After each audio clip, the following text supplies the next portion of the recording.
Thank you, everyone. Sorry about the delay.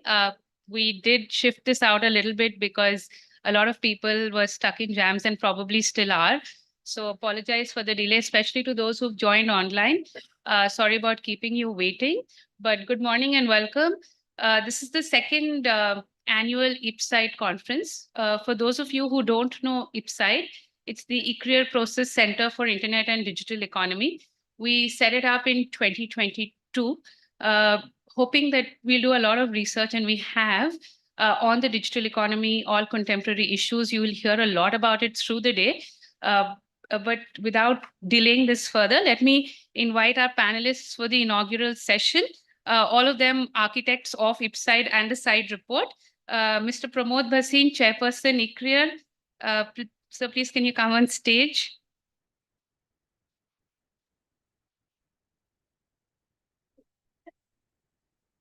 No, please. Ms. Debjani Ghosh, President NASSCOM. Ma'am, please, can you come? Dr. Deepak Mishra. And Alan, he is substituting for Sehraj. Thank you for setting up IPCIDE for us. Sehraj is not well, so Alan is going to speak for Sehraj and himself. So before you sit down, actually, why don't you just come and get it started? Thank you. Thank you, Mansingh. Thank you. And a very good morning, everyone. Such a pleasure to be here and such a pleasure to see all of you here as well. Thank you to the people sitting with me on stage. Debjani, such an old, great friend. Wonderful to have you here. We'll do a fireside chat later. Deepak, of course, who is the director at ICRIER, and all of you know him. I won't introduce Alan, who's the head of communications at Prosus. Is that correct? I might get that wrong. My apologies. My file I've left there. You see, that's what happens when you leave your file behind. So, but I think it's a real pleasure. Perhaps traffic, etc., has stopped a few people from getting here earlier, but we expect this to be a completely full house at this point in time. Sehraj is sitting here in front, if he raises his hand and tells everybody. And he represents, of course, Prosus. And this is the ICRIER Prosus Center for Internet and Digital Economy. And that's why one of the reasons we're here. Sehraj, thank you for making it happen. Thank you for letting it happen. And we look forward to a lot more funding over the next 10 years. We really appreciate that very much. We appreciate your commitment today to say yes. So that would be wonderful. Welcome to this report. Welcome to the issuance of the report, to our annual report. As an emerging economy, we've made enormous strides in India, particularly given how ultimately we are not such a rich economy at the end of the day, and we're still an emerging economy. And yet, the scale and progress of digitalization is beyond compare. I think if you think about the progress we have made rather than just absolute rankings, there is no question in my mind that we are probably ahead of anybody else in the world in terms of the progress we've made over the last 5 or 7 years. In many areas such as DPI, etc., it is revolutionary. And it is in a policy and a framework that is being adapted by many other people. And yet there has simply been no adequate index to demonstrate what's happening. No adequate measurement, no adequate way of designing something and measuring it to be able to show the impact that is going on. Many of the indices that were developed earlier, by the way, one of the reasons that Deepak hasn't mentioned is that he developed one of them earlier. So it's very good of him to be able to go back and correct his earlier mistakes that he has made. But one of the index, and many of these indices do not capture the aggregate impact of the economy as opposed to just capturing it from a user perspective or an individual user perspective. Our own path to digitalization in India has been unique. And many other countries are picking different paths as well, but ours has been particularly unique given the scale and the way in which we have grown and approached it, both in terms of what the government has done, both in terms of the infrastructure that has been put in place, the telecom policies that have enabled it, and the telecom players and many others who have come in to make this happen. Big tech that a lot of people worry about over here, not the big tech of the world, but certainly the big tech of India, they have also played a massive role in making this happen. But along with that progress come many questions. What is working? What is not? Where are the gaps? What is the impact? How is it going to impact women? How does it impact gender? What will be the final result? And how will this develop over time? Our aim is that with this annual report that we can show progress year by year. There are many data points that are missing. There are many issues that we need to address and find data around. But I hope we can show progress year by year in a way that is impactful and currently not at all available in any form or shape. And that's why this report becomes even more important. It attempts to address, I won't get too deeply into it because I know Deepak will want to talk about this. Our report attempts to address this by creating a new framework. And I know Deepak will talk about it and Mansingh will talk about it. It just doesn't look at the average user base, but at the overall economic impact.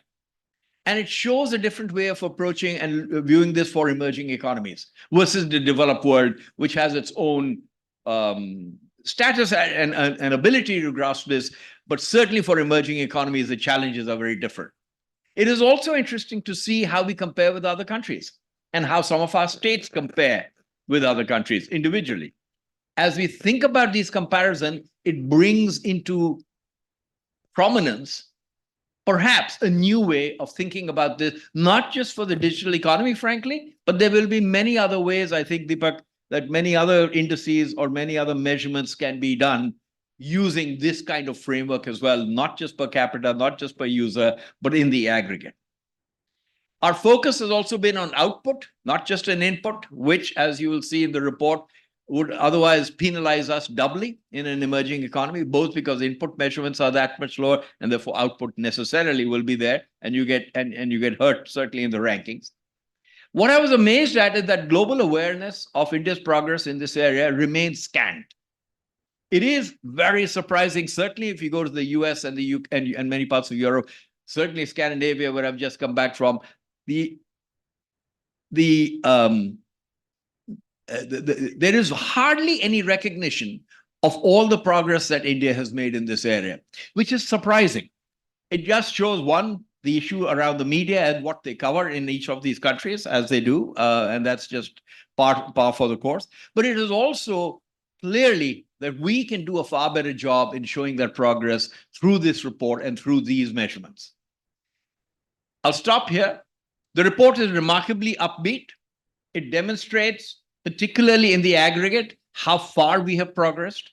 It demonstrates how India is number 3 in the world after the US and China when we look at the metrics from our perspective. And yet, there are many other attributes which I hope when you see the report will come through. One, how frugally we built this. It is remarkable the cost that has gone into and the investment that has gone into building this framework versus anywhere else in the rest of the world, where it would have cost perhaps 10 times more, if not beyond that. 2, the way the population has embraced this and is embracing this today is quite remarkable. It hasn't been a push all the time. So much of it has been a pull factor, just like the Aadhaar factor was a pull factor and not a push factor. And that's why it was so successful. So the new framework is here. The report will be issued. I'm going to ask Deepak to come up in a minute. But at the same time, I just wanted to thank again Prosus, Sehraj, all of you over here. Very much our team of Deepak, Mansingh, your entire team out there, which is sitting around here, which has been fantastic, that have worked very hard with ambiguous data, with lots of gaps, with lots of areas to pull this report together. Thank you again for being here. Really appreciate it. And now we'll open the report. Please, I'll try and get back to my seat somehow.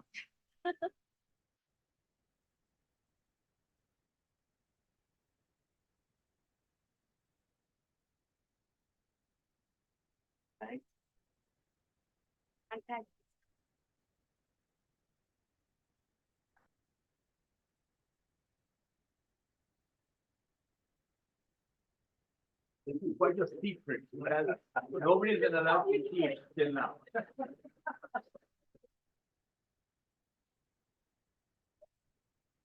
Mansingh, come on. We'll also get to this. Yeah. Thank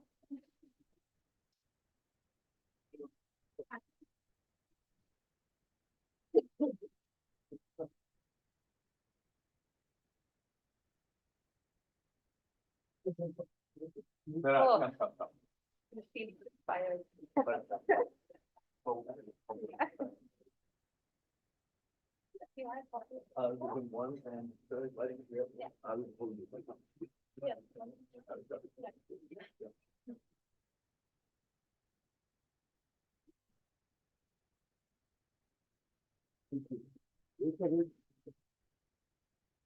Thank you.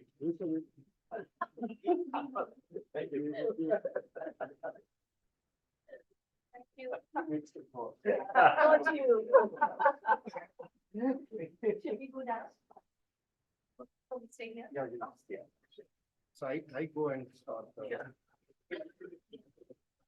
Oh. Okay.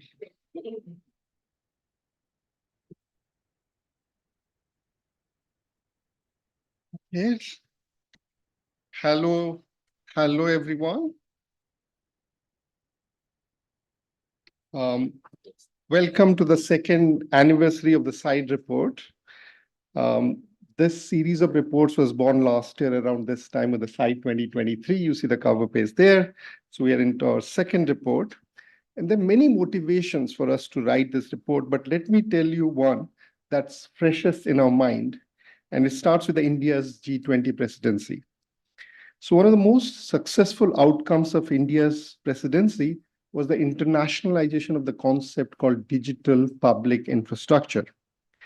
While delegates were debating about DPIs, the merits and demerits of DPIs inside the halls and conference rooms, a physical manifestation of DPIs was being played out on the streets of Delhi and many cities in India. Many G20 foreign delegates went shopping and paid using UPI. And they all seemed very impressed with the way UPI worked. But you might have wondered, why were they so amazed at a technology that's already being used by 330 million Indians? And as Pramod said, there's very little real awareness about a lot of things happening in India and the rest of the world.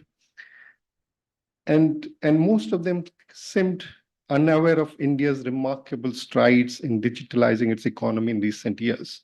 And this picture just gives you a few examples of India being second largest mobile and internet network by number of users. We are the fastest deployment of 5G anywhere in the world.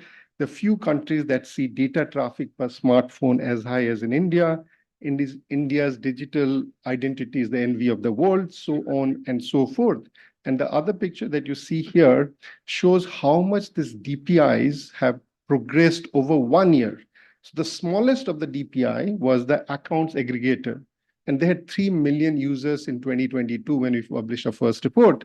This year, they have 24 million. So 8-fold increase in the number of people that were enrolled in accounts aggregator. Abha, which is the Ayushman Bharat, at 332 million, now it's 440 million. So at 300 million, you are expanding by 30% or more. So that's how rapidly DPIs are progressing, yet people seem surprised.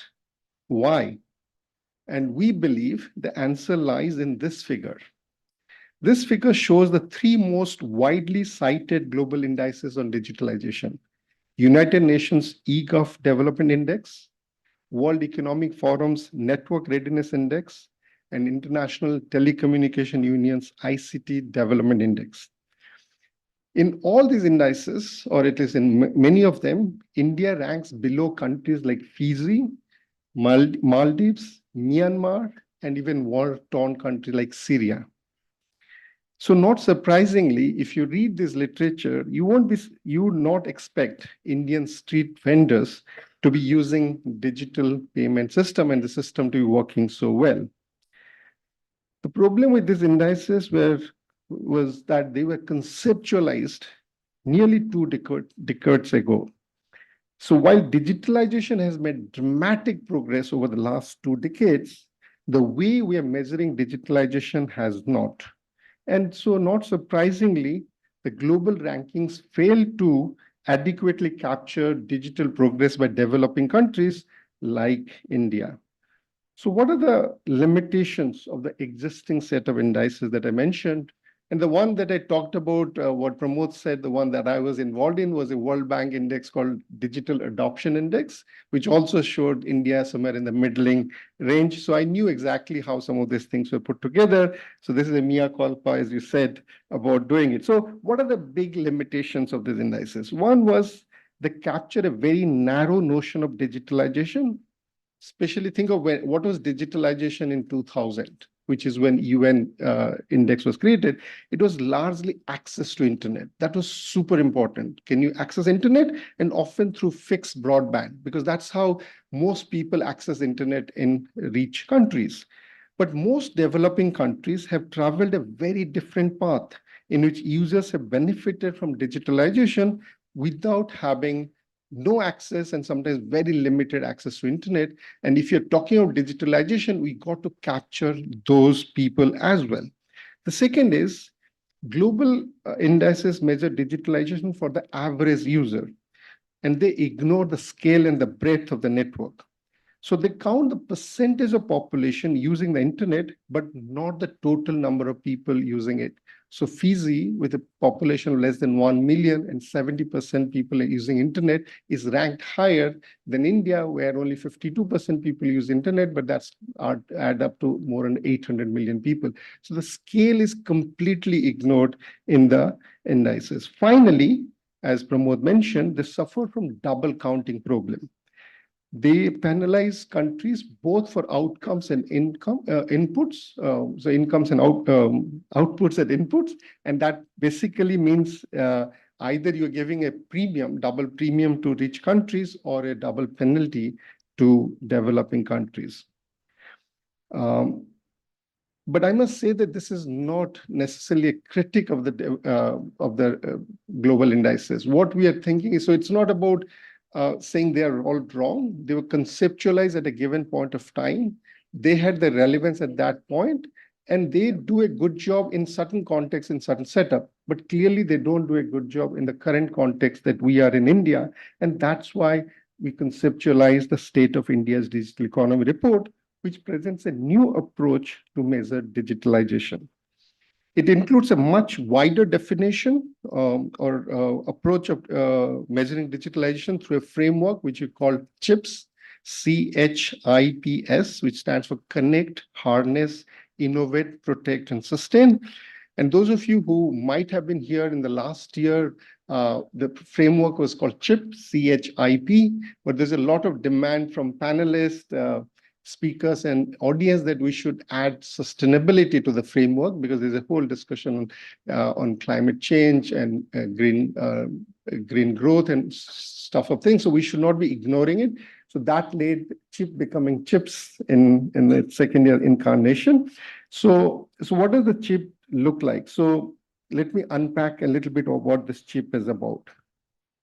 So as this picture shows, it has 3 tiers. It has pillars, sub-pillars, and indicators. The 5 pillars are C, H, I, P, and S. And as I said, C is about connecting businesses, individuals, and government agencies to the internet. Harness is about how are we using this technology to generate growth, create jobs, and improve service delivery. Innovation or innovate is about how are we using this technology at the frontier. So is it about generative AI or 5G and all sorts of things. Protection is how are we protecting our citizens, businesses, and government agencies from the downside risk of digitalization, which is about misinformation, online privacy, security, and so forth. And sustainability is about greening the digital economy. So as you see, the 5 pillars are classified into 16 sub-pillars, and they're further categorized into 50 indicators. The indicators are weighted in such a way that each sub-pillar carries equal weight, and the sub-pillars are weighted in such a way that each pillar carries equal weight, except for protect and sustain, We reduced the weight because some of the indicators underpinning, protect, and sustain were not very reliable. And the report talks about a lot about those. So that's how you move from the indicators, you normalize them, you create a sub pillar, from there you create a pillar, and you create a score. I don't want to bore you with all the details, and these are all available on the report as well as on our website. Every data point that you use are being made available on our website, so you should be able to replicate a lot of this information. The two things we did here, after you constructed, as we said, a lot of the indicators do not take into account the economy-wide, the scale effect of it. So we created two indices. Think of it, economists in this room can think of it as GDP and per capita GDP. What does GDP does? It adds up all the output in the economy to calculate what's the size of the economy, the size of the output in the country. Per capita looks at the per person or the average citizens income for the country. So we divide by population to get that. So we do the same thing. We create a chips for the economy. So where, if you look at India as a whole, as a country, how many people are on the internet, how many people are using different devices. So that's your chip economy. Then you do is to find out chip at a user level, you deflate it by population, by per capita income, by GDP. So that's how. So in a sense, think of the chip economy as the GDP and the chip user as the per capita GDP. So now let's turn to the more exciting part of the report. What's the results? And I'll discuss them in three batches. First is at the economy-wide level, then we'll talk about the user level, and finally at the subnational level. So when compared by the aggregate level of digitalization, India ranks as the third largest digitalized country in the world, behind US, China, and ahead of UK, Germany, and Japan. While US ranks first with a score of 65, and China a close second with 62, India is a distant third, but nevertheless third with a score of 39, followed by UK, Germany, and South Korea. India rank is derived from the outcomes in three of the 5 pillars where India ranks very well. So India ranks second in connect pillar, third in harness, and third in innovate, but much lower in protect and sustain pillars. And a lot of the high ranking is coming because the scale effect. It's coming because there's a large number of Indians who are connected to the internet and devices. They're using these devices for lots of things, from e-commerce to health services and ordering food. So clearly from a scale angle, you see why this is so high. So why is India being such a high in the ranking? But and one interesting thing is on innovate, which will come later, is whether you look at aggregate or even a per capita level or per user level, in innovate, India actually punches much above its weight. So while connect and harness are largely scale driven, innovate is not, which is kind of an interesting for a country with a much lower per capita income punching so much above the weights on innovation.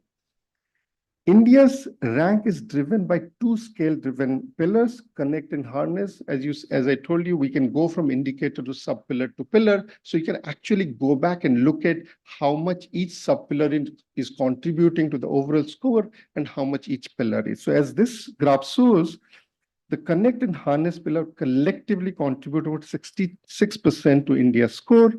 This high performance is, however, not without lots of downside risks, and we'll talk about it later, whether it's about cyber attacks, high digital divides between regions and on gender, incomplete governance and oversight mechanism, fragile analog complements such as power infrastructure and literacy rates. And many of those are discussed in the report. So while it does appear very good, but if you start looking at some of the things, there's a huge scope for improvement in many areas. But most importantly is, how does India's digitalization process compare to the global frontier? Because we can actually look at among the G20 countries, who is the country which is leading the global on that particular sub-pillar, and where is India? So this picture shows you that India is operating at close to global frontier in 6 sub-pillars: affordability, access, public sector payments, real economy, and online trust. It also shows that India leads on cyber attacks, but that's largely because there is very few cyber attacks on India, and so is in Saudi Arabia. So it's a sign that it's not that our cyber defense is very strong, but the risk of attack is low. So we are ranked higher, but that's why one of the reasons why we didn't give so much weight to protection is because some of the indicators might look better for reasons where the questions were asked people on that. There are also about 7 areas where India is at a moderate distance from the global frontier. This is apps and platform, artificial intelligence, green tech, data intensity, quality of the internet, investment in startups and financial services. And there are several areas where India is very much at the bottom of the frontier, or very much at the interior, which is about other emerging technologies, our preparedness for some of the cyber attacks, and greening and green R&D. Sorry, what happened? Okay, so let me end the countrywide stuff by discussing this thing that interestingly, at the global level, the digital landscape seems to be gravitating towards 3 poles: US, China, and India. With 330 million people and 70,000 per capita income, the US will continue to remain the most digitalized economy in the world for a foreseeable future.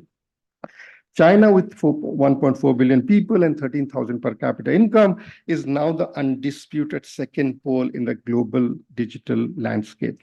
Will there be a third pole? And which country will that be?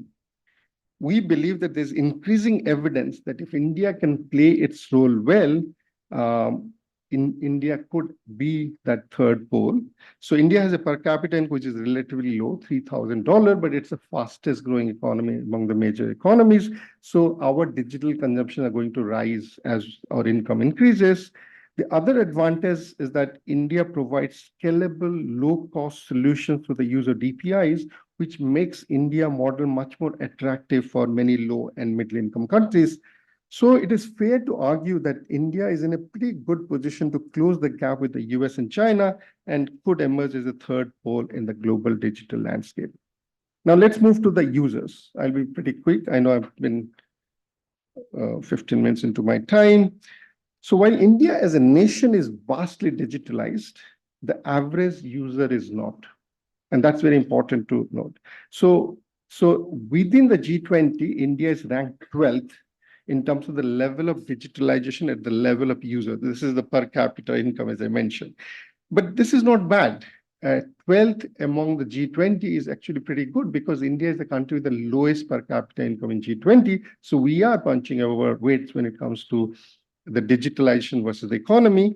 And except China and Argentina, India actually is ahead of all the emerging markets. And it's even ahead of Italy, which is a G7 country. So it's not at all a bad score. And it's actually something that would be much higher than what you would see in any of those global indices. And these numbers should be comparable to what you see in, say, World Economic Forum or the UN or ITU index. From the perspective of the experience of the average user, India is placed at the very bottom on Connect pillar. And this might look a bit confusing, because when you look at economy-wide, Connect was number 2. When you look at user, Connect is at the very bottom. How can that be possible? That's because of the fact that India has the second largest number of internet users. So that gives you at the absolute level, very high level. But it also has the highest percentage of unconnected people among the G20 countries. So nearly 48% of Indians do not access the internet, and the quality of the fixed line internet services do not match to the other G20 countries. That's why while we do so well on scale, we do not do so well at the user level. We are 15th in harness, 4th in innovate, and 13th in protect and sustain. And as I mentioned earlier, is the innovation one that actually sustain, whether you measure it at the economy-wide level or at a user level. India seems to be doing much better there. And I guess we'll have some discussion on this in the panel after this on AI and others. So one of the positive findings of IPCIDE 2024 is the narrowing of the gender gap in the internet access between 2020 and 2022, with a significant improvement in access for rural women. Last year, when our report got published, the the gender divide had widened, and that attracted the most attention. A lot of people talked about our report as the one which cited this, though everybody knew about it. And so we wanted to make sure that you see the significant improvement that has happened this year. The highest growth appears to be in the 35 plus age group from the north and the east regions. And in fact, almost every state has seen this gender divide decreasing except one. So you can imagine all large states except Jharkhand had seen narrowing of the gender divide. But we must admit that these improvements are from a very low base. And even today, India still trails the world in gender gap in internet access by a very small margin, but we're still below the global average. At the user level, India defines the global frontier for 4 sub-pillars. So this is very interesting. So if you look at even at the per capita level, India actually is pretty much at the global frontier in 4, which are those?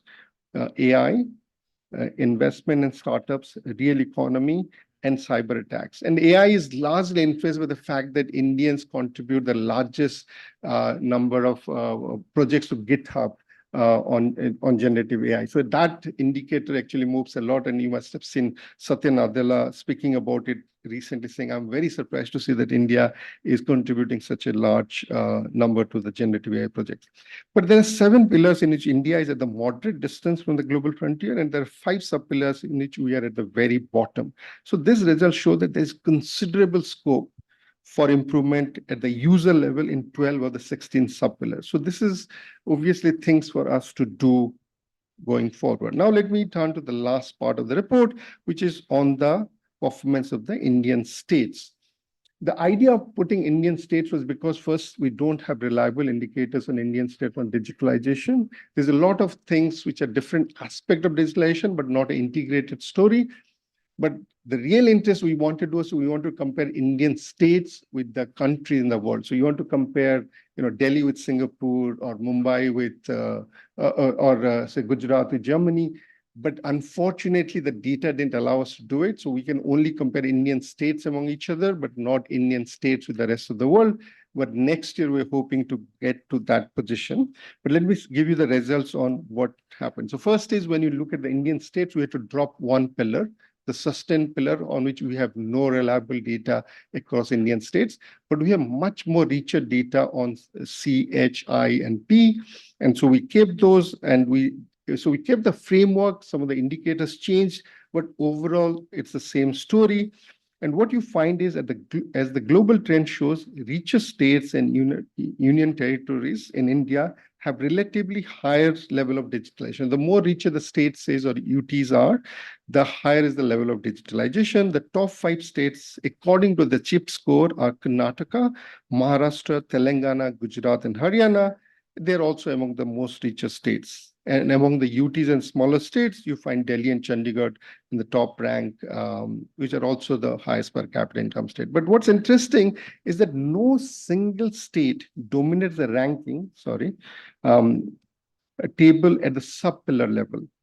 Top 5 positions in the 14 sub-pillars are shared by 9 different states.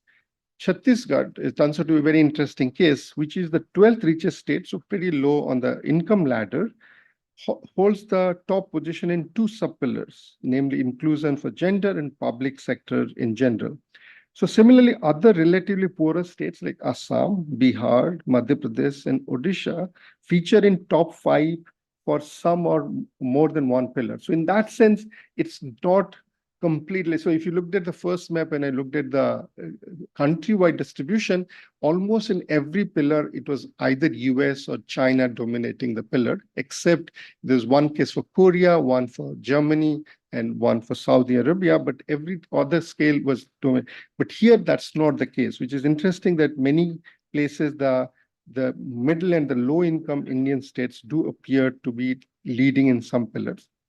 Another interesting feature is that the dispersion in the level of digitalization across Indian states is less than that of the G20 countries. The way to look at this graph is the top one shows the dispersion for G20. The next row shows among the dispersion among the large state, and the bottom one shows dispersion among the smaller states and the UTs. And the narrower the Jenkins box is, the narrower is your dispersion.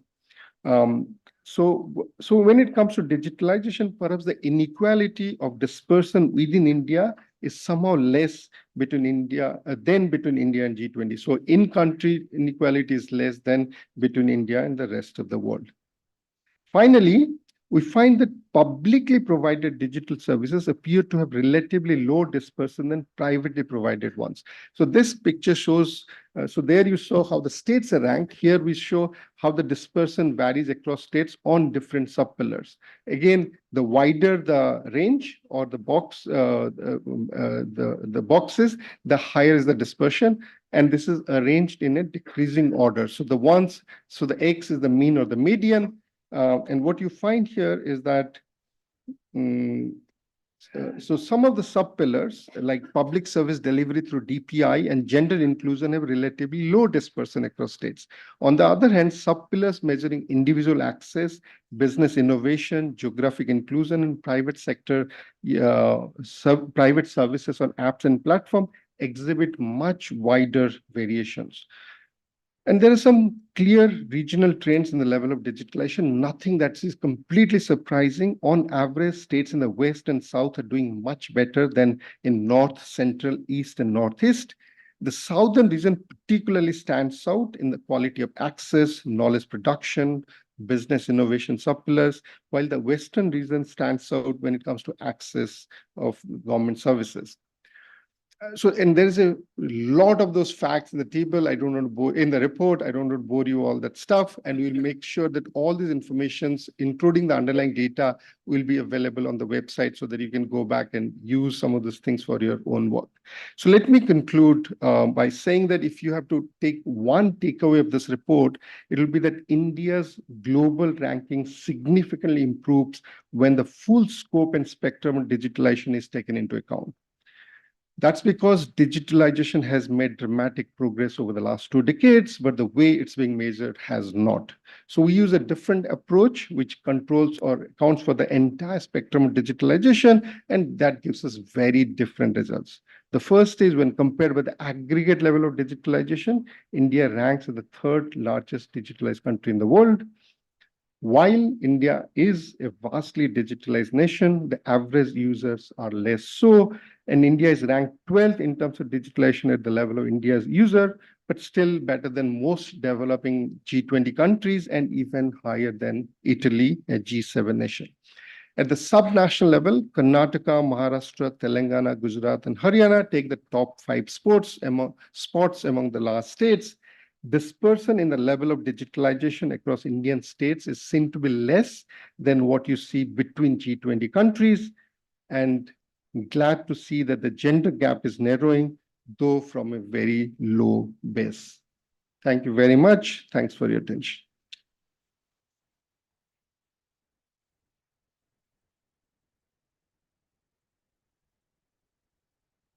Very good, Deepak. Wonderful to see this. It's been a monumental effort, I must say, from the teams, because you can imagine the amount of data that is available, that actually isn't available, the extrapolation that needs to be made, the search for data in various places, as well as thinking through an entirely new framework, which I think we can all agree is actually something extremely important. I'll go back, actually, Deepak, to a point as to why your framework is so important. I was at Slush, which is this big startup conference in Helsinki in November. You know, they hold it in the middle. And one of the people who was sponsoring that did come out and say, you know what, India, the number of unicorns are per capita, per person, only so much. And in Helsinki, in Norway, it is 10 times that, of course, or whatever the number would be, which in fact, in essence, missed the point completely as to the pace of digitalization, the pace of growth that has been happening. So I hope this is a report that all of you will imbibe. I hope the world will adopt it.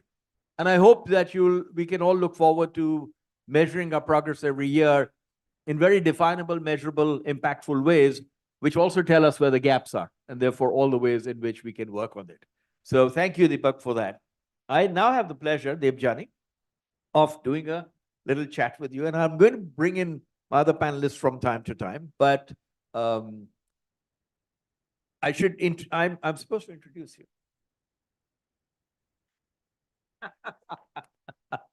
Debjani, I'll introduce her first as a great, great friend. She's been the head of NASSCOM for many years now. The former head of NASSCOM is also here.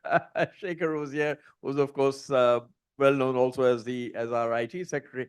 But in fact, over the past few years, Debjani has really championed the entire discussion around innovation and AI and government policies and how they affect it, etc. So I won't go into many more details because I think most people know you pretty well. But Debjani, as you bring a unique perspective, because from NASSCOM's perspective, you see what's happening both with the big tech companies as well as you see what's happening on the ground with startups, innovation, and what the government is currently doing in terms of trying to frame policies on this very elusive, I don't know what to call it. It's like some sort of a very elusive animal which is moving so fast, AI, which you can't get your hands around anyway. So I'll talk to you a little bit about that if I may. But I wanted to ask you first, what do you find, how would you describe, you've just been to Davos, you've been presenting to various people there. How would you describe India's progress here? What is unique about the way we progressed, which perhaps stands out and which is a way that we can create greater awareness in the world? Because what's always surprised me is the complete lack of awareness. And I don't know if you saw that or not. No, absolutely. But first of all, a huge congratulations, Deepak, Mansingh, and the whole team. Fantastic report. Read it last night. Really, really well done. And I have to say this, that whenever I think of a digital economy, I think of it from the lens of impact. What is it doing, and what is it doing at the grassroots? What problem is it solving, right? And hence, none of these metrics have ever made any sense to me. Because when I apply that lens to India, I see women in small towns, street vendors selling their vegetables or whatever with a QR code next to them, right? Every payment is on the QR code. I see billions of vaccinations being delivered across the length and breadth of the country. I see billions of UPI transactions in just 1 month, right? I see so much time being saved by all of us using DPIs like FASTag and DigiYatra, etc., etc. And in contrast, when you think of a lot of the so developed countries which rank so high, I mean, let's take the example of COVID. For any one of us, I have my brother and a few friends in US. So, it was great fun. Remember the panic they would have about the logistical nightmare of just losing that little paper they would get for vaccine certificate, which was on a physical piece of paper, and how paranoid they would be about damaging it or losing it in any way because it was just impossible to get another one. And when you think of these instances, it's never made sense that India has always lagged as a digital economy, right? And I think, Deepak, you called it out so brilliantly, and I love the CHIPS framework. The only thing I would request that we look into maybe going forward is we have to redefine internet. Who cares about fixed broadband anymore? How many of us actually use it, and for what? Other than maybe when we're sitting a few hours in office, right? Our lives are lived on this. And it's what you do with the internet that matters. And I think if you go to a small city in India and you see people using their feature phones and the kind of things they're able to do with their feature phones, which has a direct impact to livelihood, to me, that matters way more than how good the quality of my internet is when I'm just using it maybe to do Office, PowerPoint, and Excel, right? So I think that perspective of India is I think G20 helped a lot, and it's just about picking up. But I don't think the world still gets how truly technology has weaved into the daily life of an average Indian, how dependent she is, whether it's your cook or my driver or whatever, how dependent they are on that phone and the use of technology. And to me, that is the real digital economy. And that's the change that has happened in the last 5 to 7 years, right? So one of the things, Debjani, that I think again, that I hope that through this report we can bring out, but which doesn't come through is the rate of change. Yeah. The speed of change. And The I'd love you pace. to talk about that because it's been, when I think about our lives, I go back a little bit, if I may, to Gurgaon, which of course everybody is sort of, this is Delhi. So a lot of people look at Gurgaon and say, what is Gurgaon about? And I try and tell the Delhiites that Delhi is a suburb of Gurgaon. They just haven't figured that out yet, but they will soon. But the fact is, Gurgaon is 25 years old. So the pace of change that's happening in India is tremendous, particularly in new cities, innovation, new applications, etc. And that pace of change, talk about what you see happening over the next 3 to 5 years, given the pace of change that's happening now, particularly with startups and innovation that is going on around us. That pace of change, there's a reason why we are changing so fast. And I think there's a lot of data that points to this. But Indians fear technology the least. Interesting. We are least afraid of technology. And I think Sangeeta might know, there was a research that recently came out on AI, and it showed how much people trust AI or are afraid of AI across the world. And we were one of the lowest, right? In terms of how much how afraid we are. Yes. And in terms of trust, we are the highest, right? So I think about it, Pramod. When we talk about digital natives, right? India is truly digital native country. It's not just a young population that is born to technology, but even the people like us, the older population, even we take to technology pretty easily. Yes. We don't hesitate much, right? And I think that contributes to the pace of adoption and the pace of change. And when we look at our startups today, when you see the kind of work that is happening in India, it is absolutely amazing. And I was just talking to a startup a few weeks back, tiny startup set in a tier 2 city in India and working on a drug discovery platform using artificial intelligence, which will blow anyone's mind. Yes. In terms of what the Centella, if I'm not wrong, what they are doing. We have the capabilities. Across the board. And in fact, I'd love you to talk about this because I'm biased about this very clearly. So but I think I think there's so much fear mongering out there, yeah, etc. I almost think it's a bit like when the car was first invented. You had a person in front of it with a red flag telling everybody there's a car coming behind. And there's so much fear about this as opposed to an equal amount of weightage. Don't get me wrong. I know there are lots of things to fear and worry about. There are lots of things to, but there's an equal amount of attention not being paid on the opportunity that AI represents. Talk a little bit about what you're seeing in the innovation. And actually, why don't you scare people first by showing by showing them what you just saw yesterday and what she's just shown me that ChatGPT has just come out with. Well, not ChatGPT, OpenAI. OpenAI, right. How many of you heard of Sora? Came out last night. So if you haven't, that's one of the big things that's happening right now in our world, SORA. And by the way, Sora, I think in Italian means the sky. So this is about the sky's the limit, right? OpenAI has just come out with Sora. It's not yet public, but you can still see what it does. It's text to video. So you give your prompts in text, like I was showing Pramod, an amazing stuff where the text is a bicycle race on the ocean where all the different animals are riding the bicycle. And the video is just mind-blowing. It creates a video within seconds and it gives you. And this is how AI is progressing, right? Today, you just write something down and within seconds, you have your video, your words transformed into a video, right? Very interestingly, I'm going to share something, one of the AI gurus, and I'm not going to name him because he said this to me in confidence, but I mean, in a private conversation.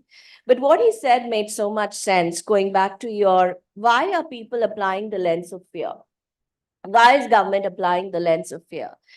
According to him, and he's one of the key voices in AI, he said this is the best distraction strategy that the industry is coming up with. And industry means, the companies that are driving AI right now, because best way to distract government is get them focused on regulation.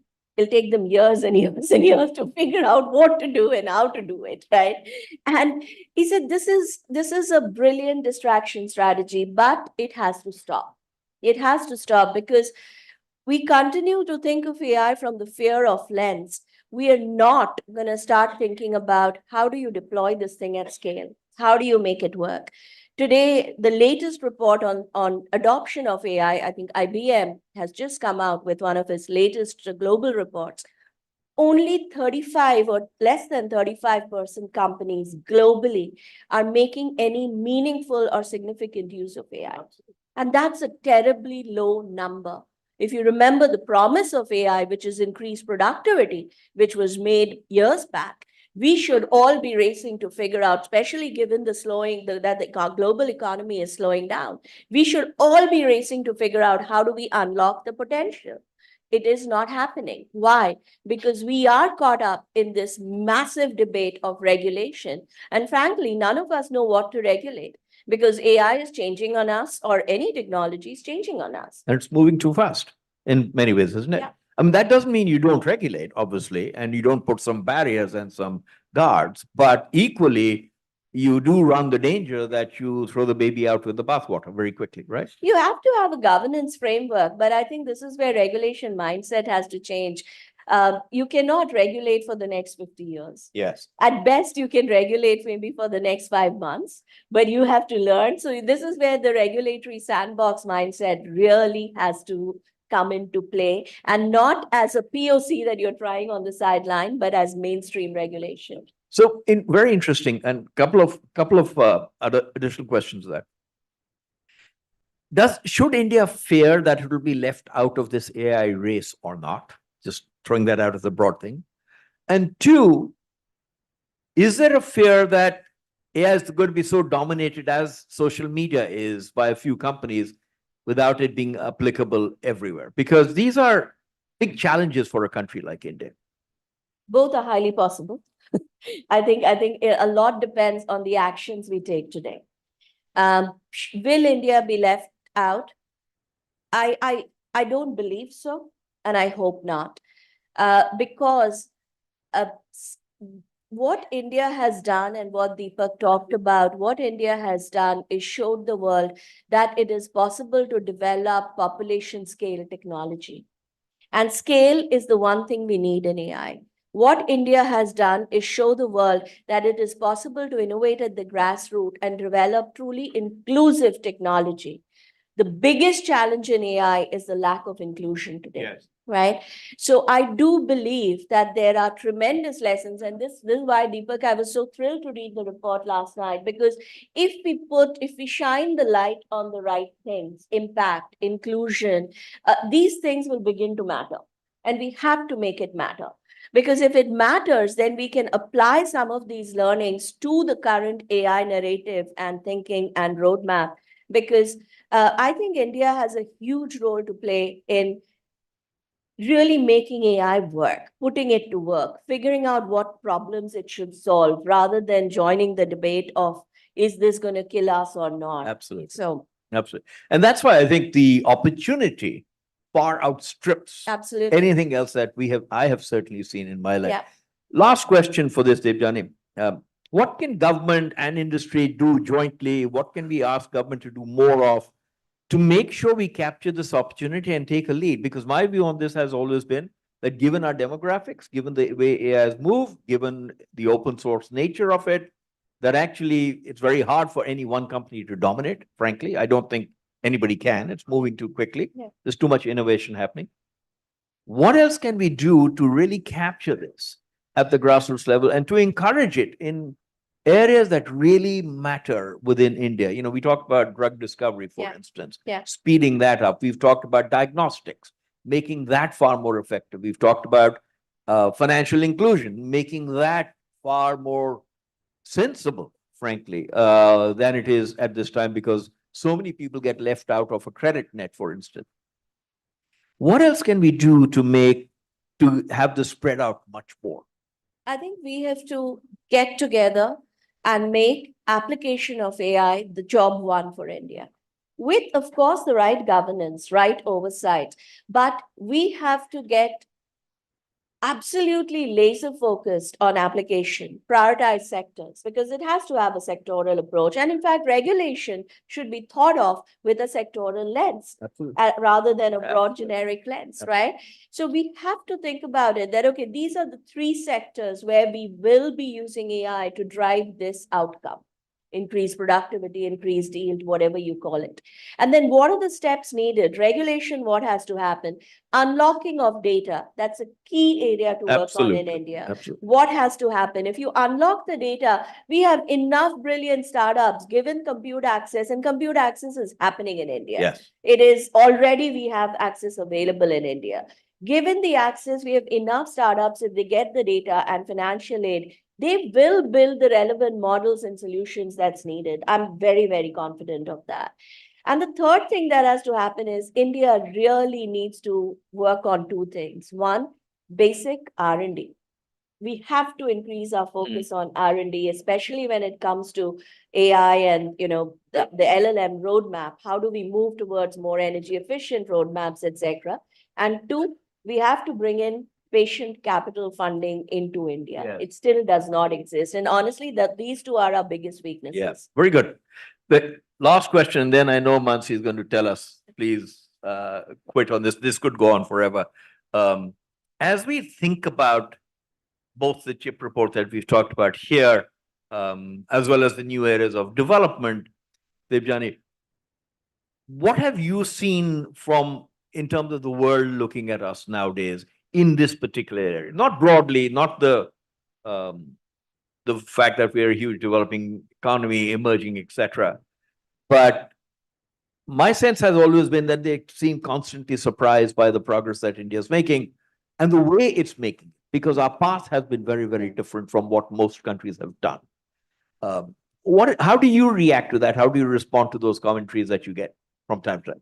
The world is waking up to the fact that India is not just incredible India anymore, but India has become inevitable India. It is becoming inevitable for your discussions on innovation, for your discussions on talent, for your discussions on future technologies, digital economies. You cannot have these conversations without India anymore. And that's the big change that's happening. And we have to find a way to take the leadership there Absolutely. globally. We really do. Because that's one other piece I would have added to the discussion on what we can do with government. I really think being the voice for, in many cases, for policy, regulation, innovation, etc. We have to shape global discourse on technology and impact of technology. And that's what, you know, today isn't happening the way it could. Yeah.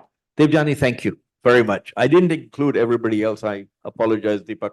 I don't know if you wanted to have any comments on this, but I'm going to ask Alan to please give a vote of thanks. Thank you. Alan is the head of communication and branding at Prosus, right?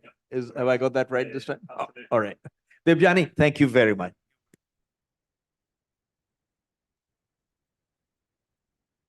Hi, everybody. On behalf of Prosus, Pramod, Deepak, Mansingh, the entire IPCIDE team, we want to thank you.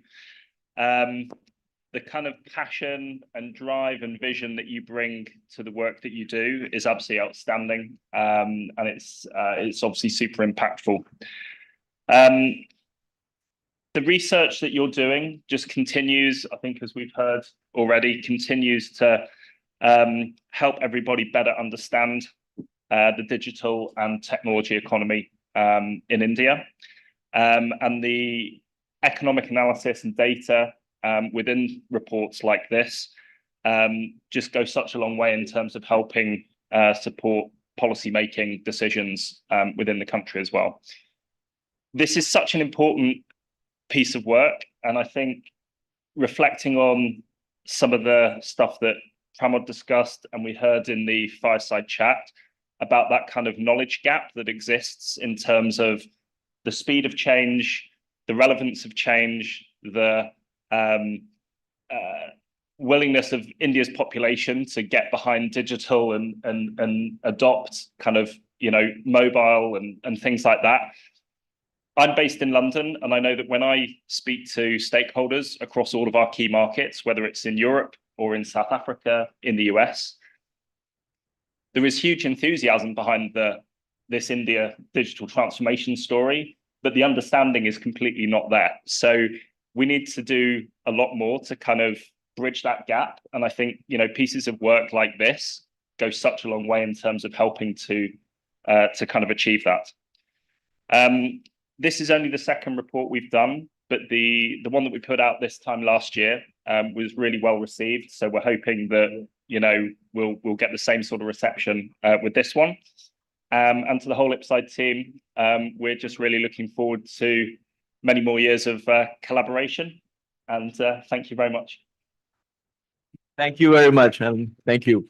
And with that, I think we now have but Mansingh will come up. And I appreciate what Alan said right at the end. We look forward to many more years of collaboration. Thank you, Sehraj, for that. Thank you so much. There's going to be a photograph for the inaugural panel. And then we have a coffee break, right? Yes, but there are a few more announcements I want to make.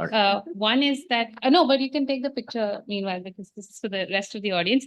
On the back of your notebooks, there's a QR code. We're trying to be digital. That's basically for feedback on our report. There are like 4 or 5 questions, and we'd really appreciate if you'd share some feedback. There's some questions, very short questions, won't take you more than 5 minutes. It may require you to read the report a little bit more, so you can do it later, but do provide your feedback. I also want, for this, I'm going to wait because I also want to take this opportunity to introduce Gurman. The report wouldn't have looked as beautiful as it does. So, Gurman, thank you so much for making our report look what it is. Yes, and happy birthday, Gurman. So, yeah, we have a short tea break. We'll reconvene at 10 minutes past 11. I hope that's okay. Yeah. Thank you. Thank you.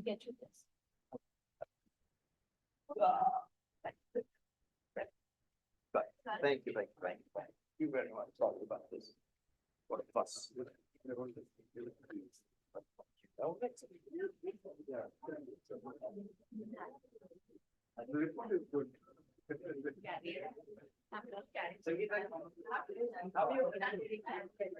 put it in your table? Deepak. Thank you.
Rajesh?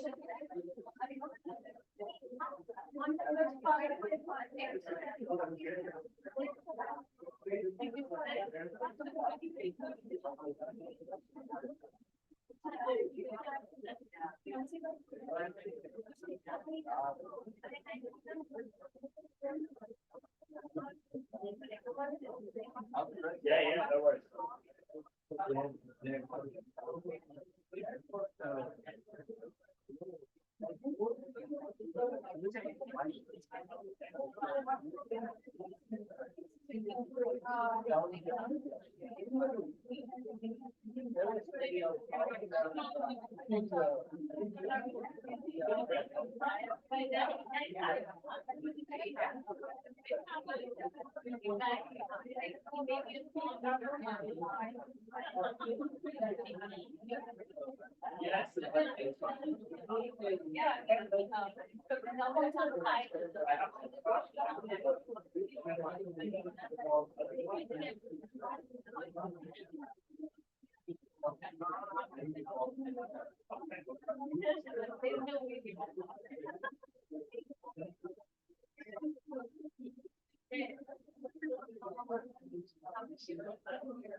Can we have everyone back in the room and on their seats, please?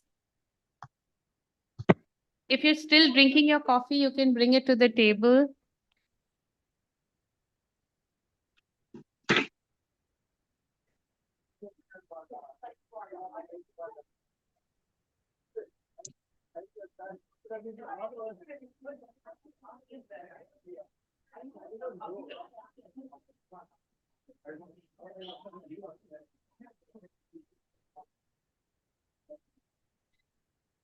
Ma'am, do you want me to do the slides?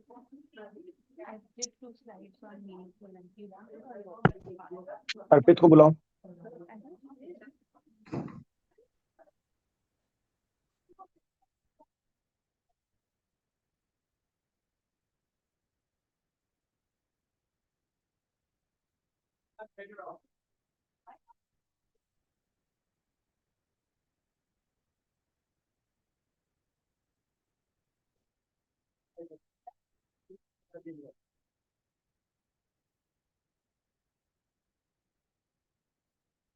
We're starting our first panel discussion on investing in meaningful connectivity.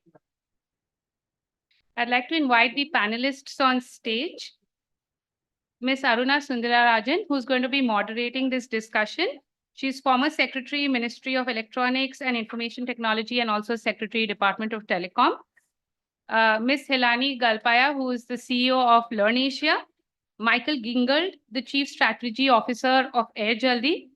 Rohit Prasad, the Professor of Economics at MDI Gurgaon. And we have the DOT Secretary, Dr. Neeraj Mittal, joining us online. Sir, can you hear us? Just wanted to check. Yes, please. Thank you. I can hear you. Can you hear me? Mansingh, can you hear me?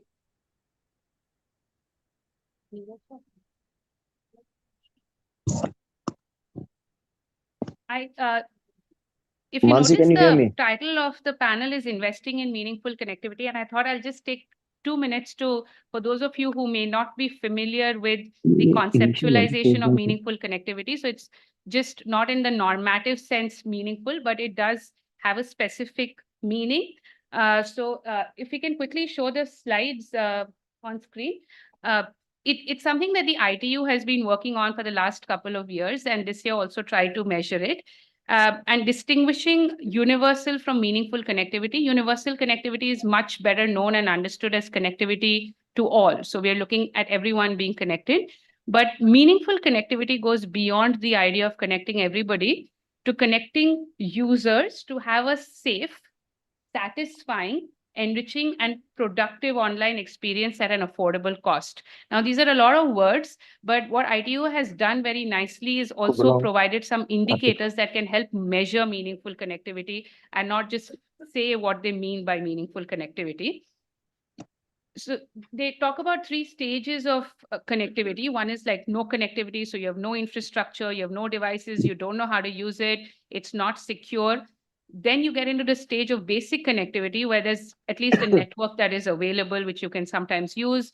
You have access to a device, but it may not be your device, but somebody's device at a cyber cafe or a neighbor's or a parent's or something.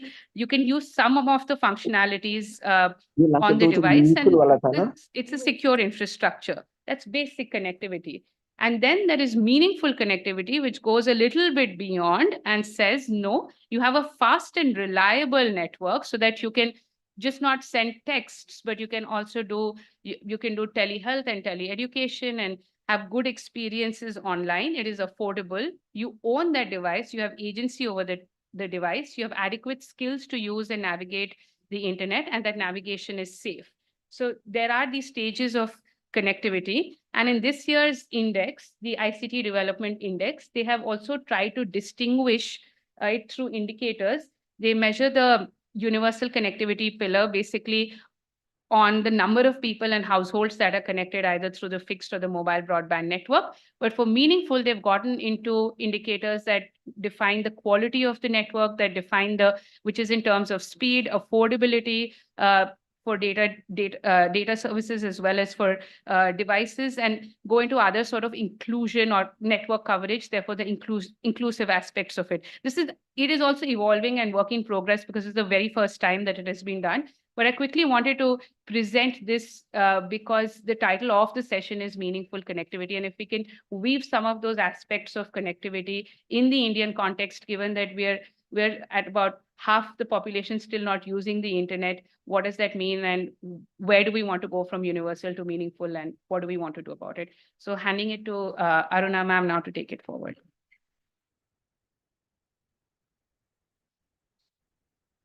Thanks, Mansingh. Mansingh, just a point of housekeeping. I presume Mr. Neeraj will be joining us, or is he already online? Should we wait for?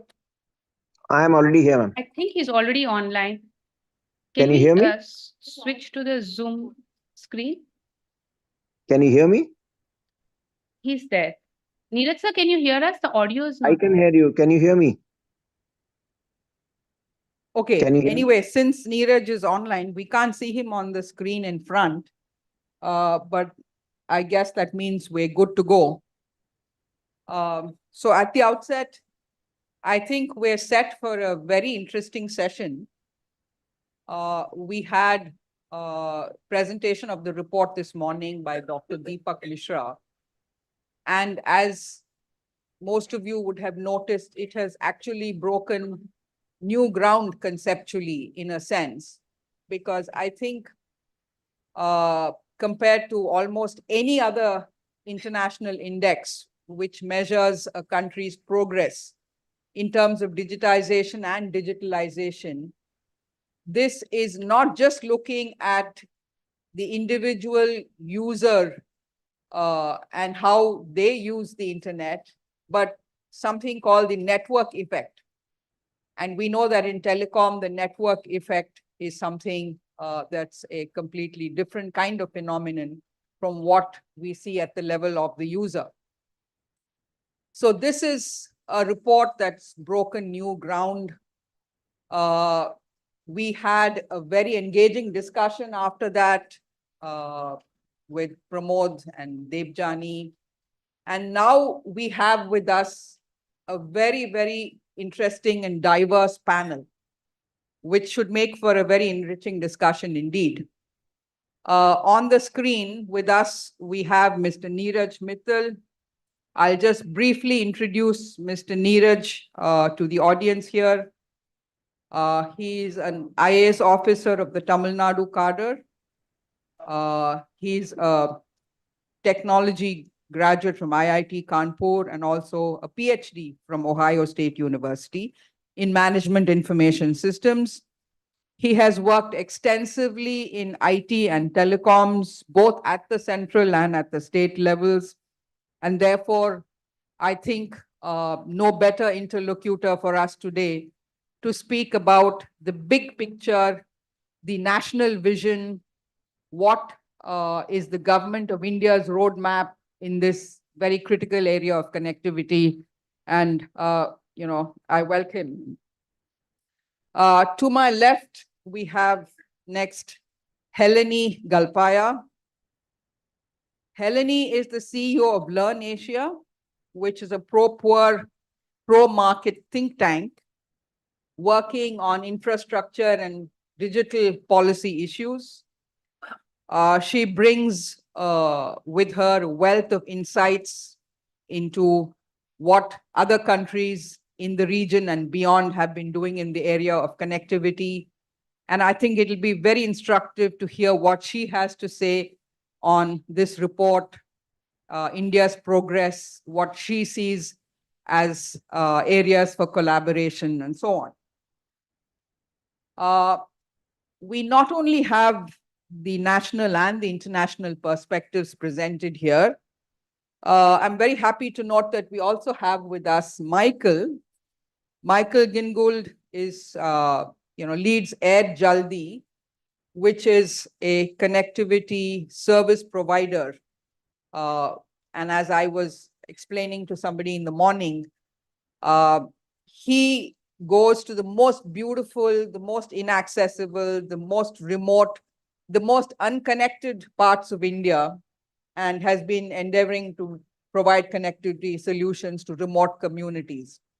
So all those key questions that figured in the morning, that still maybe about 50% of the population is still not connected to the internet, all those huge divides that Dr. Deepak Mishra flagged, I think Michael will be able to throw a lot of light on what exactly is happening at the ground level.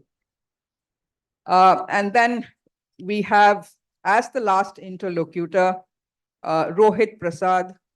Mr. Rohit Prasad is a professor of economics and public policy at MDI Gurgaon. He has a PhD in economic theory from the US.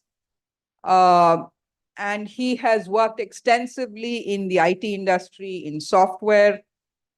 He has worked on areas in telecom like spectrum management.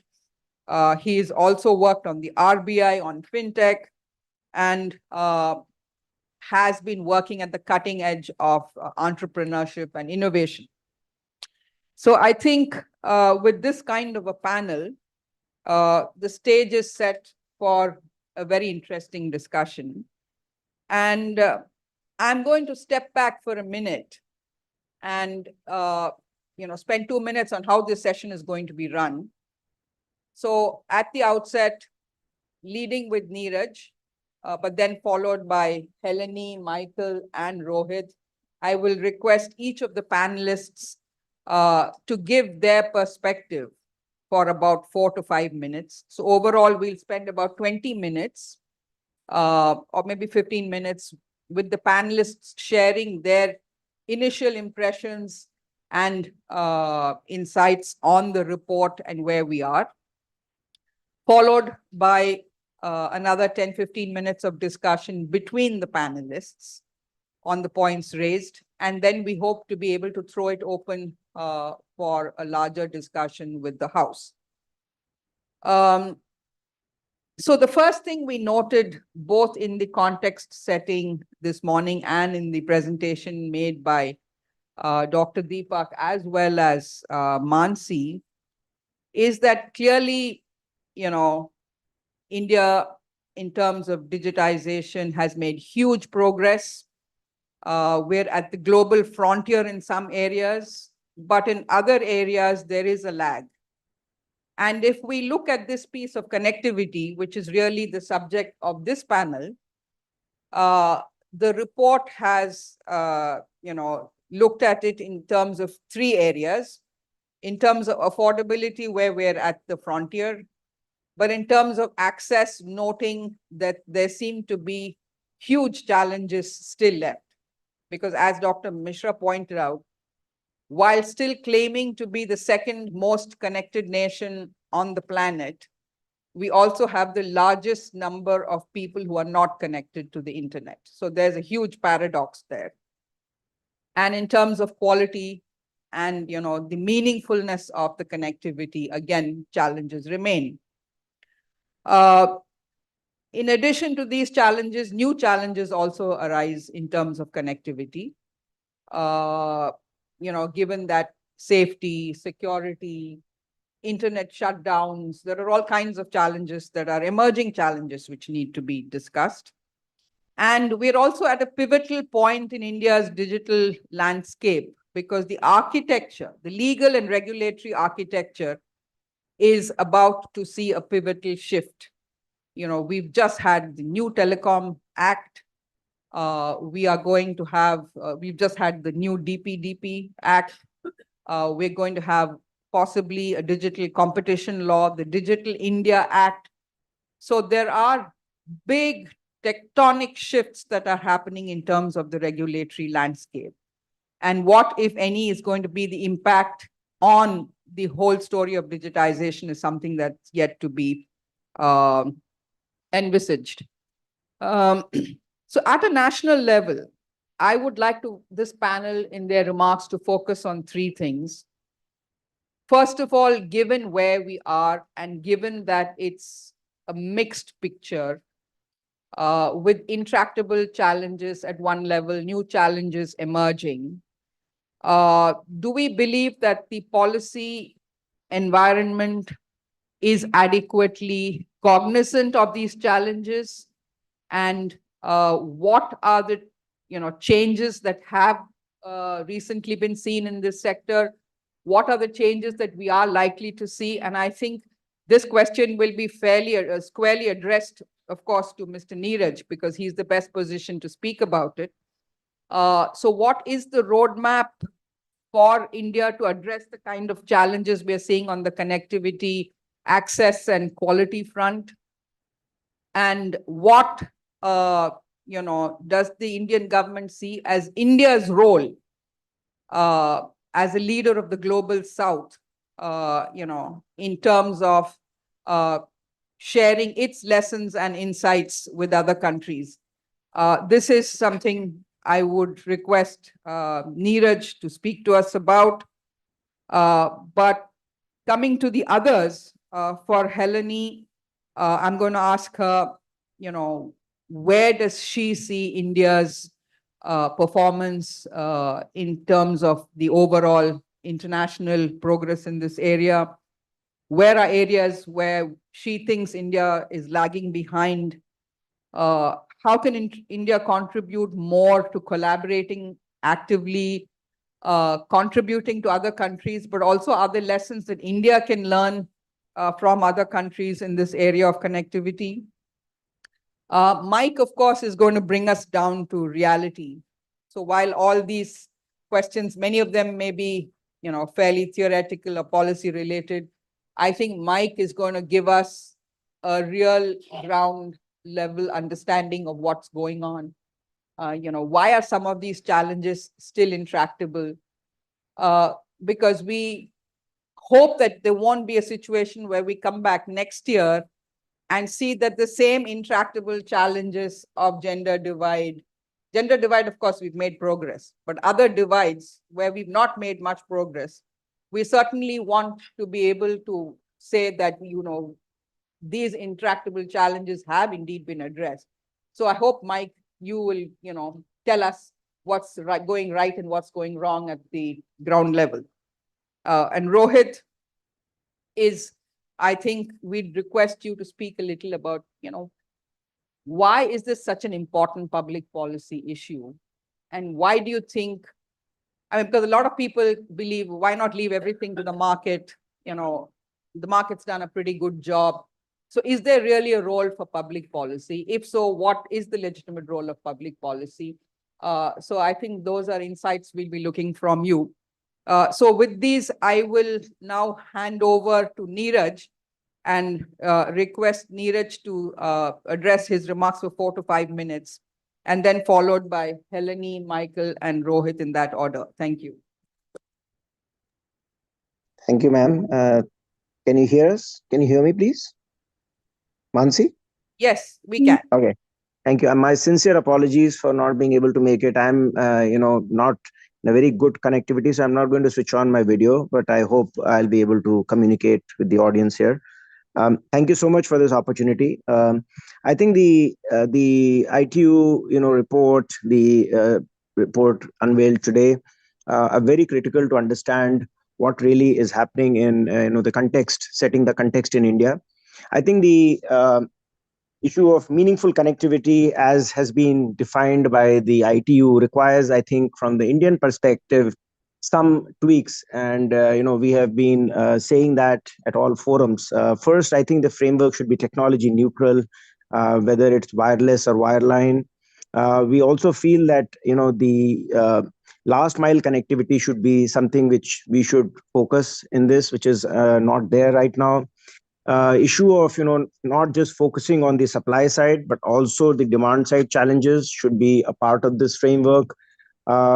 I think some countries like India have rapidly grown, but some others who figure at the top have had, decades to grow. So I think the growth rate in the last few years really need to factor into the framework.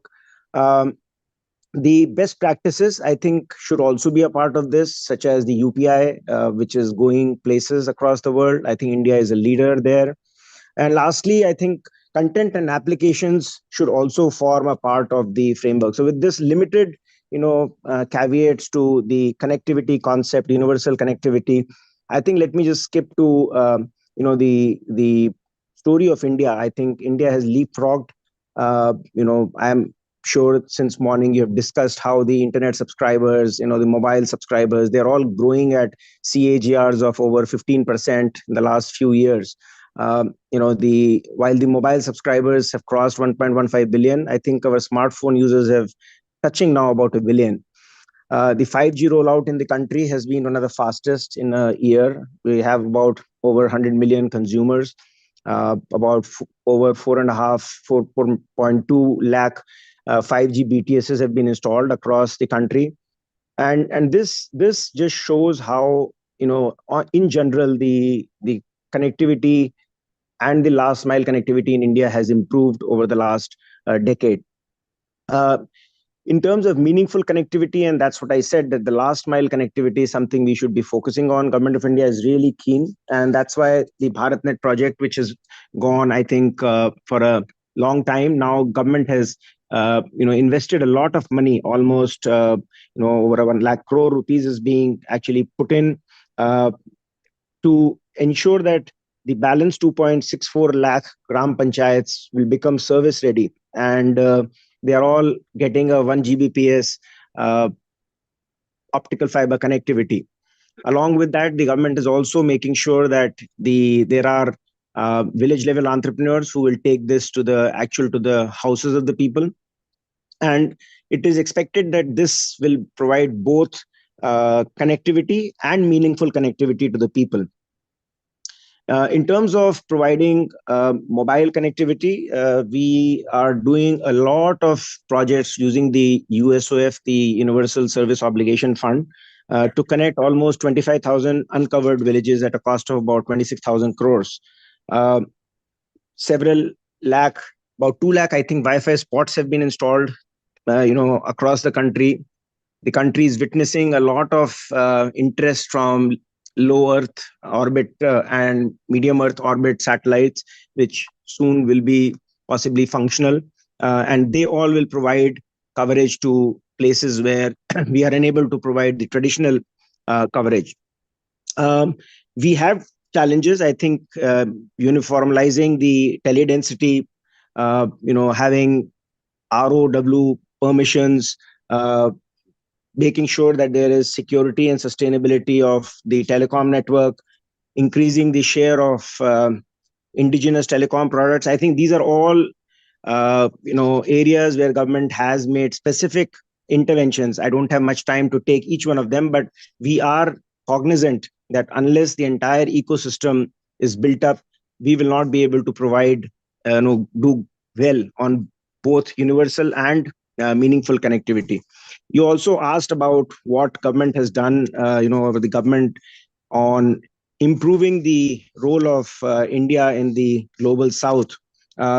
Government of India, led by the Honorable Prime Minister, has really taken the concept of Vasudhaiva Kutumbakam to the world during the G20 summit.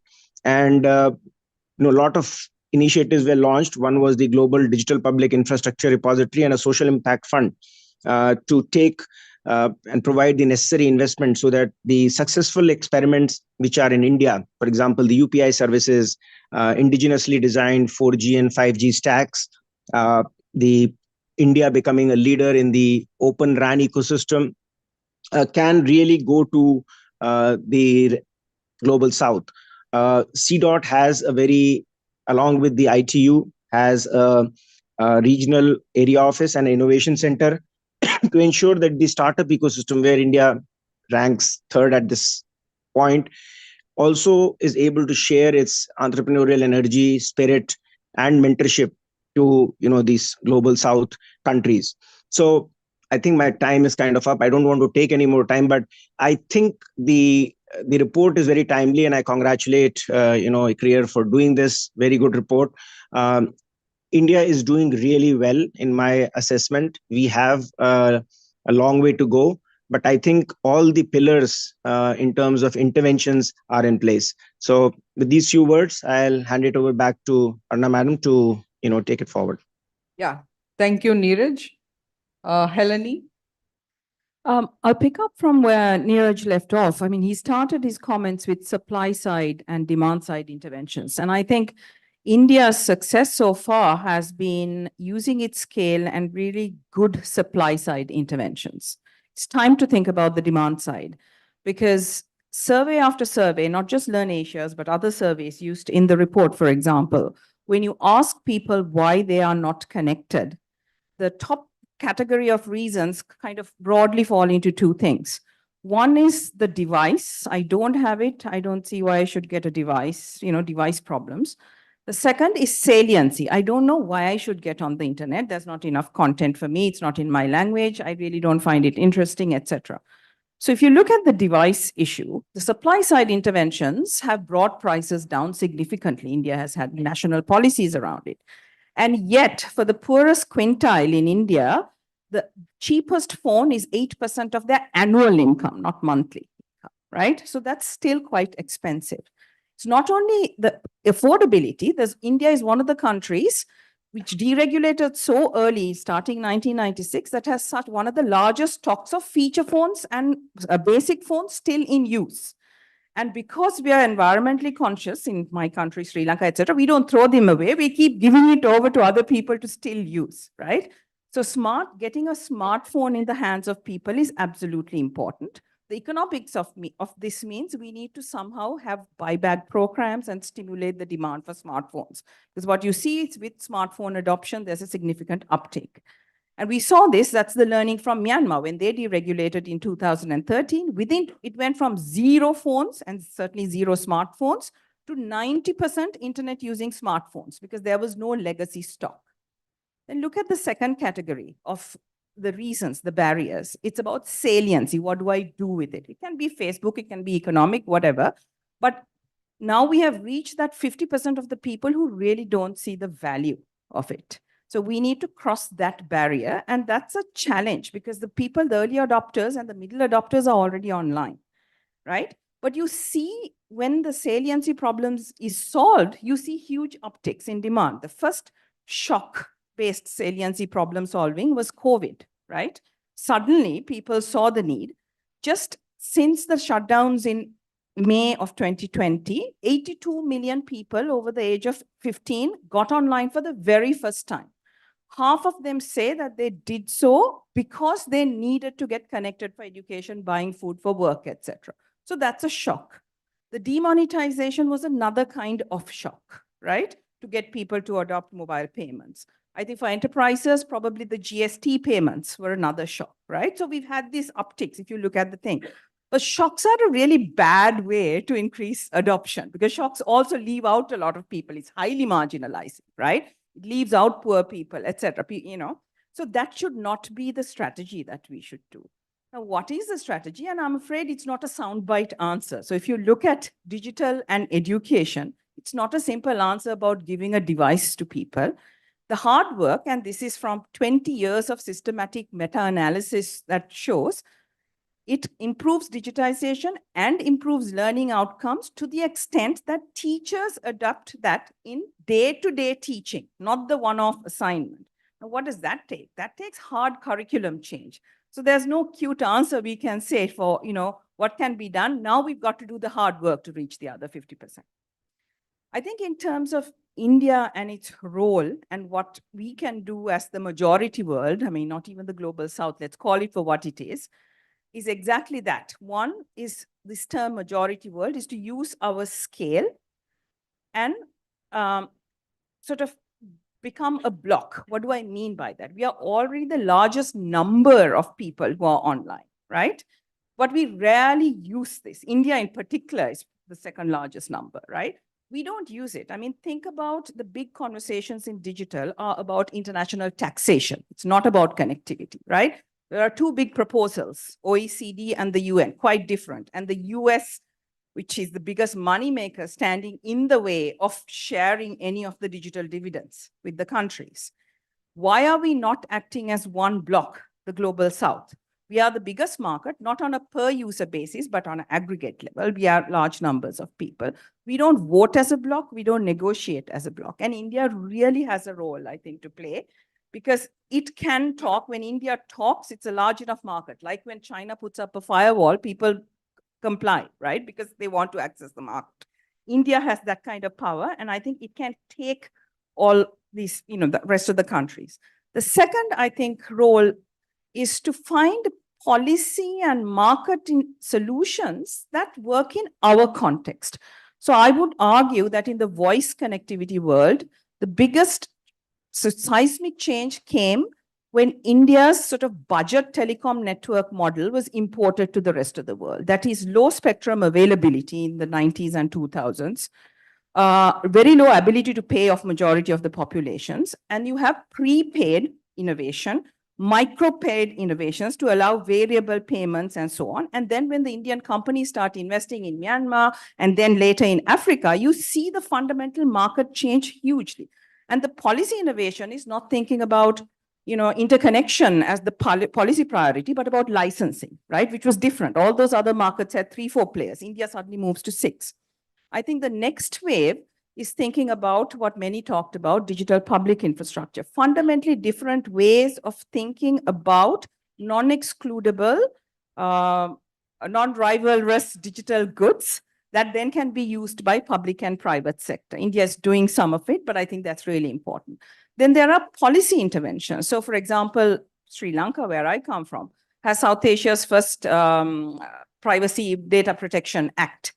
Now, it's broadly based on the EU model, which is quite costly, requires lots of money and budget and capacity to implement. But we've done, it's not perfect, small tweaks like taking away data processors registration requirements on an annual basis, which then cuts down the kind of administrative budgets you need because we are working under constraints. So innovation under constraints in the context that works for us, I think really should be what we do and export to other countries. Yeah, Helani, I think you've given a lot of food for thought, and I think we could spend a lot of time discussing. But in the interest of time, I'll request Michael to go next. Sure. Thanks, Ulma. I'll try and use my 5 minutes in the best way possible. First of all, I join everybody who's congratulated the writers of this report. As I said to people I met earlier, I find it very useful. If nothing else, the way it starts to de-aggregate this kind of average India picture that's made of multiple faces, and thereby actually pointing out where some of the big questions actually may come from. And I see it as my role in this forum to kind of go perhaps even a step deeper into what it looks from the ground. And before I start, we AirJaldi, we're an internet service provider focusing on rural areas, working in 10 states in India, mostly in tier 2 and below. I like to start with an anecdote. About a week ago, I was in a state. I won't tell you which state in India, in a rural area. I won't tell you where. I saw 2 things. One was a school that had 3 smart screens. This is wonderful. But those screens had no connectivity. The teachers were using their mobile phones. Somebody mentioned that we don't need fixed connectivity. I strongly take an issue with this for a multiple set of reasons. We do need fixed connectivity for meaningful connectivity. This is proven beyond doubt. The second place I visited was a Panchayati Raj. For those of us who are not from India, this is the place that needs to be connected and has been in need of connectivity for many years. The place had a wonderful hardware setup. It was not connected. This is not coincidental, and this is not unusual. So what's going on? I'll try and do 3 things with the last 3 minutes that I have. One is talk about the challenges. Second is talk about responses. And third, about possibilities. The first challenge that we all face is India has a wonderful story of connectivity. It did not come without a cost. The cost is that this market is not at a good market clearance point at this point in time. Any player who is honest and honestly sitting here, and I try to be one, will tell you that it's not a viable proposition at the moment. What is this causing? The first thing it's causing is exits. Anybody who works in the government will tell you how many ISPs are closing on a monthly basis. When I started working in India, there were 18 telcos. Right now, depending how we count, it's anywhere between 2 and 4. The second is suboptimal provisioning. If cost is a factor, you as a provider need to take steps to plug the holes. And what does it look like? It looks like infrastructure that is less viable than it could have been, or perhaps should have been. Now this leads us, you can say, okay, why do we care? It works. But then let's talk about those gaps that we talked about. First of all, the results are an increased rural and urban gap. Although the cost is the lowest in the world, what this means is the incentive to go into deep rural areas is even lower than it is to start with. Remember, lower population densities, higher costs, and now lower revenues. Why would one go to these places? Gender gaps, state gaps. Why should one go to a remote state or a very poor state in India? And I'm not in the business. Those of us from India know which states we're talking about. Why should one go there? There is no logical reason. So what does this lead to? This great hope that we start with connectivity, and then this magical mechanical Turk, for those of us who know what that is, will suddenly bring us the benefits of connectivity, is not going to happen.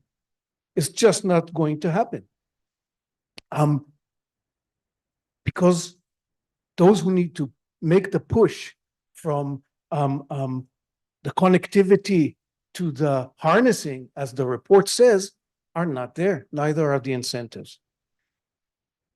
So this is the sort of, if you will, the slightly negative piece. Now, what are the responses? As a provider, right now, there are a couple of responses. The first one is you go frugal. You go frugal, you scale back from places that don't make sense to you. You scale back from incentives that don't make sense. There's a cost to this. There's a cost to this in places that are not connected and will not be connected in the coming futures. And by the way, these are not a district in a state, okay? This could be an hour from a metro. We can go for a drive, an hour from Delhi, and there'll be a village that's not connected, and it won't be connected in the next 2 years as well. It's just not gonna happen. The second thing is innovative technologies. How can I harness what I have to do it in the best way? And that leads me to the third thing. I don't know, I have another minute. Is it okay?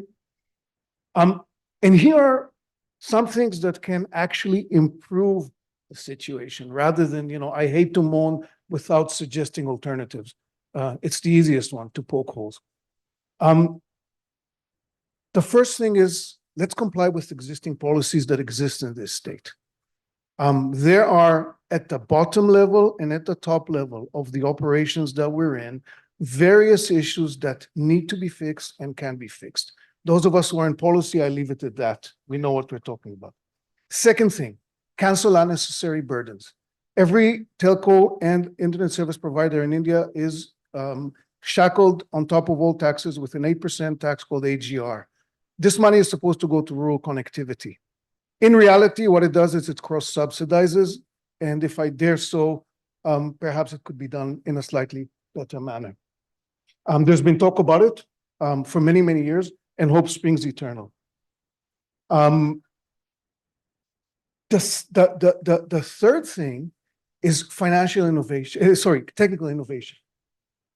There are technologies that are used across the world to great benefit, in particular in rural areas.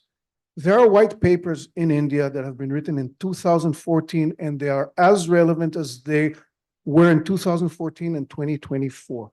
We're talking about certain wireless frequencies that can be released. We're talking about using the national infrastructure as an infrastructure that's to be shared in a true sense. And there are many, many obstacles to doing this. Only these two interventions can change things radically. I'm telling you as a provider. The fourth thing is even more radical. Are we actually in India leading the way towards creating a situation where internet is provided free of cost? If we are going that way, then let's see how we're actually going to fund this.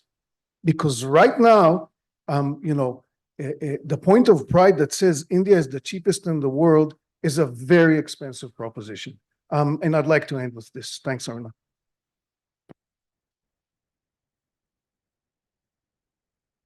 Well, let me play the fool. With mirth and laughter, let old wrinkles come, and let my liver rather heat with wine than my heart cool with mortifying groans. That's not me, that's Shakespeare. So why am I playing the fool on this panel? I'm playing the fool because I am going to point out that the internet and digitalization is not the end. It is a means to an end.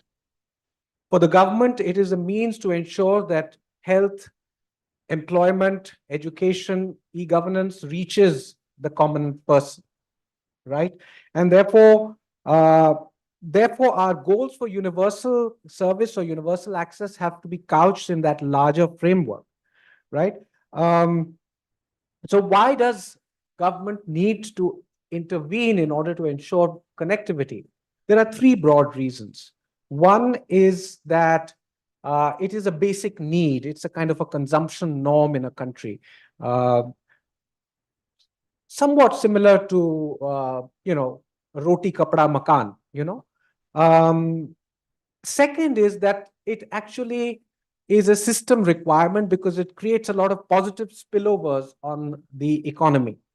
And there are lots of studies which show that it does beyond once a certain critical threshold has been reached. And the third is that it is a means to get other goods. For example, the e-Sanjeevani program, which is a health initiative of the government, is based on people calling up doctors, right? So you need to be able to have that connectivity to do that, right? So these are broadly the three goals of public policy. But to come to Michael's point, a very important part of public policy really is to ensure that markets work, that markets are allowed to do what they need to do, right? And there are a number of things that the government can do in order to make that happen. One of the things relates to the levies that you spoke about. There are many other ideas. One of the ideas that my co-author, Professor Sridhar, and I have been pushing is the idea of increasing the number of licensed service areas, because India with 5G is becoming such a heterogeneous market that we probably need not 23 licensed service areas, we probably need 100, 200 licensed service areas with different policies for different kinds of service areas. For example, in rural areas, perhaps spectrum can be given free. So market enablement is a key element of public policy that needs to be remembered, right? And then, of course, there's the viability gap, right, which the market cannot fulfill. In terms of that viability gap, we have to be really careful about, tom-tomming universal service or universal connectivity, because, if I don't have, in that school that you spoke about, Michael, if I don't have content which I can put on those smart screens, if I don't have teachers who can teach that content, if I don't have electricity, right, what's the point of connectivity, right? Therefore, complementarity is really important. And so connectivity should go hand in hand with all the complementary inputs needed in order to benefit the end user, right? And in terms of the externalities that people keep talking about, these studies, in my view, I'm very skeptical about these studies. These studies come up with conclusions like, if you increase connectivity by 10%, then GDP will go up by 0.7% beyond what it would have, right? Provided a certain threshold has been crossed.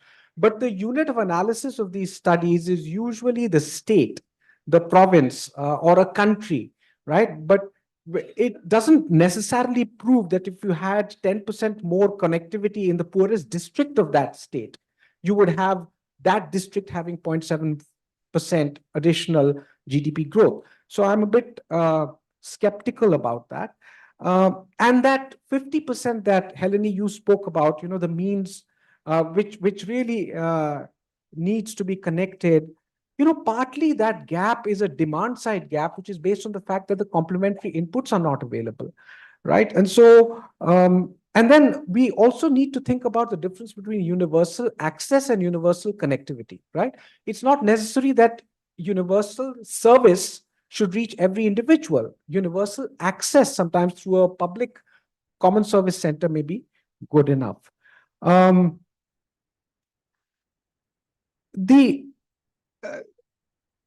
The other aspects that I would speak about are technology. We usually think that the technologies that work in urban areas should work for rural areas. That's not necessarily the case. There was an example where the Universal Service Obligation Fund used an innovative technology, an innovative micro telecom technology for 2G for the Naxal areas in Chhattisgarh, etc. When they were pushed to the wall, that's when they said, okay, maybe actually there are better technologies that can work in those remote areas. And they used an innovative micro telecom technology. Why don't we think of such, suitable technologies, frugal technologies more widely? Finally, talking about sustainability, again, Michael, the point you made was very valid. You can't have sustainable digitalization unless you have healthy businesses, unless you have healthy ISPs and healthy telecom companies. And we really need to think about that. So I'll end with 4 criteria for meaningful connectivity. One is that it should be fiscally responsible, right? The government should manage its expenses and its deficit should not go over the board in the interest of universal service. Secondly, it should be business friendly. Okay, the operators that are providing connectivity should be healthy. Thirdly, when it comes to the applications and devices, we are in an economy where valuations have become decoupled from profits for long periods of time. Byju's is an example. Therefore, I believe that sustainable connectivity requires us to move back to principles of classical capitalism where profits matter. And finally, connectivity should be outcome oriented, and the outcome is not connectivity. The outcome is welfare. Thank you. Thanks very much. I was actually struck by the fact that although we had 3 very diverse panelists on this side, there was so much of common ground in what each one of you mentioned, that, connectivity is not necessarily service. Service does not necessarily mean, salience for the individual. Salience does not necessarily mean welfare. And so I think, a lot of issues and insights have been brought out here. And I think I would ideally like to hear Neeraj, since Neeraj is representing, Neeraj is, okay, I'm sorry. I think Neeraj had some personal exigency, so he has had to leave the session. But, perhaps I will throw it open to the audience to respond on that after just making a couple more comments on this. So certainly, I think some sobering insights here that, 1 hour from the metro, is not necessarily the best connectivity, or that, you have schools which have devices but don't have connectivity, and so on. So a lot of room here for thought. But before we hand over to the audience, I just want to give a last opportunity to the panelists, whether you would like to respond, for example, to some of the points that Michael made or that Rohit made, Helani, and then I'll hand it over to the audience.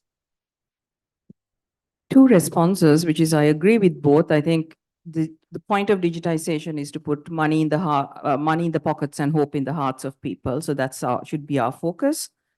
And it's really sad, Michael. I mean, since 2004, I see Payal Malik, we've been talking about changing India's Universal Service Fund, the way it's collected, the way that it's not sunset, how it is used and what it is used for and how it's governed. And we are still having this conversation with how much 70 billion crore, I can't even read that number, still unspent. So I would say that's a huge point of intervention. In all fairness to Rohit's last point about, benefiting, I mean, that government must be healthy while doling out government's finances must be healthy while doling out the USOF. The fact of the matter is that government has for long been sitting on a corpus without really investing it meaningfully. and that's gone on for long periods of time. That will hopefully change. So that's the obverse side of what you were mentioning. Similarly, that businesses should be healthy.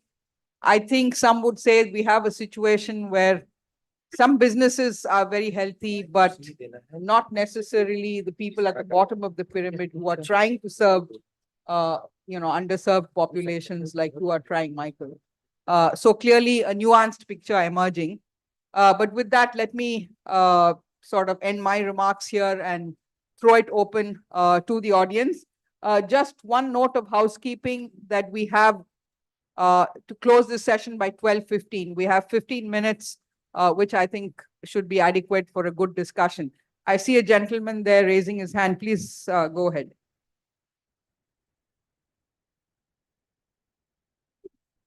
Thank you, madam. I will take up the part taken by Mr. Professor Rohit Prasad. The way we are investing in infrastructure, whether telecom, highway, or other things, and we are ignoring basic investment in education and health. If you go around rural area, there are no teachers, there are no schools, and just students are wasting their time. It's not only in primary or secondary education, but it's in technical education, engineering education. If you go around in NCR, there are more than 200 engineering colleges, and students don't know the basic thing of engineering. They just carry with the degrees and say good for nothing. So I think we should invest more in education, teachers, school infrastructure, healthcare, and doctors, which are not available. And we are talking about high-end thing, which is creating a big gap between society, and which is going to make a hell of a problem. Thank you. Thank you, sir. I think that was precisely the point made by a lot of the panelists. But thank you for mentioning that again. Vikram. So I'm Vikram from COAI. So, all discussions like what Michael keeps saying. The fact of the matter is globally, telcos are having a hard time, not just in India, globally, right? And the internet companies or the large traffic aggregators. So we had this case in South Korea where there is a deal between SK Telecom and Netflix. So your thoughts, Helani, is, and Michael, you said, is India wanting to give the internet for free? And India is not really the cheapest market. You're absolutely right. You're taking loans from the banks and giving it away without recovering the money. So your thoughts on fair share, or how should countries, or particularly India, attract investments to build the telecom network? Thank you, Vikram. I think that was one of the gorillas lurking in the room, and I'm glad you brought it up. But I'm not sure we have time to address that question here. And in my own view, I think the points made by some of the panelists was not exactly similar to that. But, let's keep that for another day. I think Michael wants to have a go at this one. So first of all, thanks, Vikram, for noting that this is not a unique problem of one provider, and it's a rather universal one, if you will. I think there's a partial answer to your question. And I do, at least from where I'm sitting, seeing very positive signs of it. Basically, when you say, is the internet going to be free? It's not going to be free. But the idea is, what are we going to harness it for? And how is it going to be meaningful financially as well? And this lies in the movement from connectivity to harnessing. We have a huge market. We have a huge market waiting to explode. We need to be able to create an infrastructure that carries what it takes to be meaningful. To the person who asked about schools, my anecdote about the smart screen was not to say that it's useless. There is wonderful curriculum in existence. There are great teachers in presence. They are not technicians.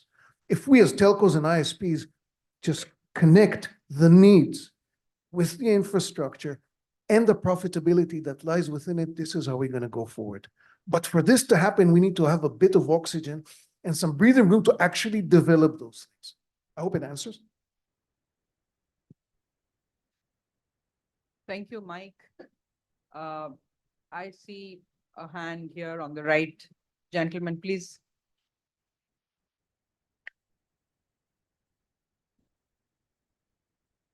Thank you. My name is Surendra Singh. I'll try to add a little perspective from being an outsider, and then maybe ask a question.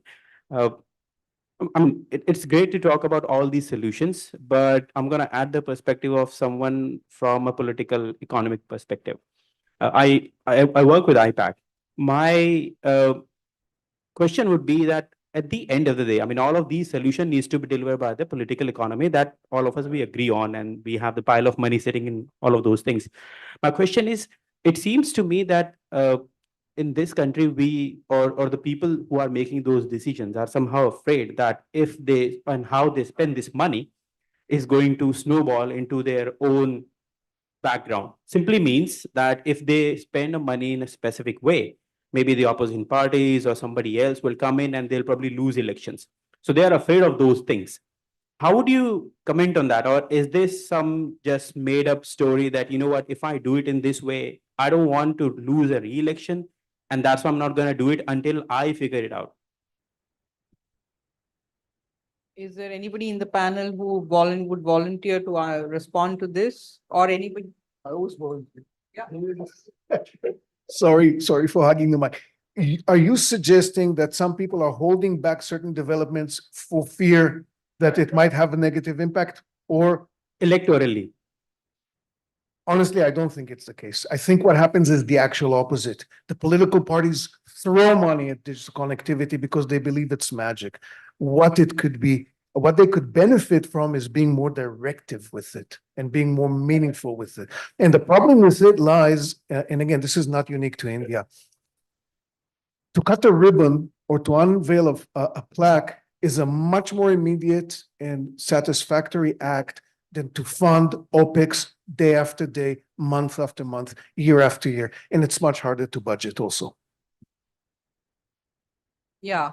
Helani would also like to attempt to respond to this question.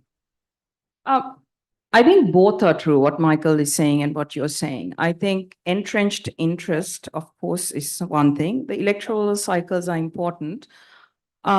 I mean, there's theoretical work, very credible work on looking at regulators and why they don't make hard decisions in digital regulation. And that has to do with the criticism and the lack of power that comes. So it's actually easier to maintain the status quo to maintain the power structures in regulation. So not so much in policy, I'd say. So that's part of it. I also want to go back to, I mean, Vikram's issue. I think, you know, foreign investment is investment, but there's also a lot that, you know, in the way the governments and regulators think about what the payoff in digital is. And too often it's about how much money can I collect and keep. So if you look at the way certain spectrum, for example, is handed out, it's about revenue maximizing at that level as opposed to benefit maximizing in the medium and long term. So it's a fundamental rethinking of what digital and how it should contribute to the government, of course, because it's a redistributive mechanism for the people. But is it immediate, or are we going to let the other dividends pay off with a larger tax base, richer users, more companies, and so on? So I don't think many countries have found that balance, is what I'm saying. I'll also just add one thing. Actually, apart from the vested interests of the political class, there are also vested interests of the corporate class in terms of their investment in certain technologies, right? And so they are wedded to that, committed to that, and they want to propagate that. So that's another point I'd like to just put on the table. Right? Right. If there are no more questions, I think that brings us to the close of a very interesting session. And yesterday, Dr. Deepak Mishra assured us that what he is putting out will be a very boring report. He said, we don't want any controversies, but I'm glad to see that even such a boring report has provided rich ground for discussion here. And I think, in fact, many of the points that have come up are definitely worth discussing outside as we go for the other sessions. So let me thank the panelists, starting with Neeraj, who took time off to be with us in the midst of his schedule, but also all the other interlocutors and the audience for having been a very engaging audience. Thank you. And Aruna, of course. And Aruna, of course, who I hog the mic one more time to say that I've known Aruna for more than 2 years, quite a bit more. And maybe it's a good time to say to all of you that she's been one of the most dedicated people when it comes to connectivity and propagation. Thank you, Aruna.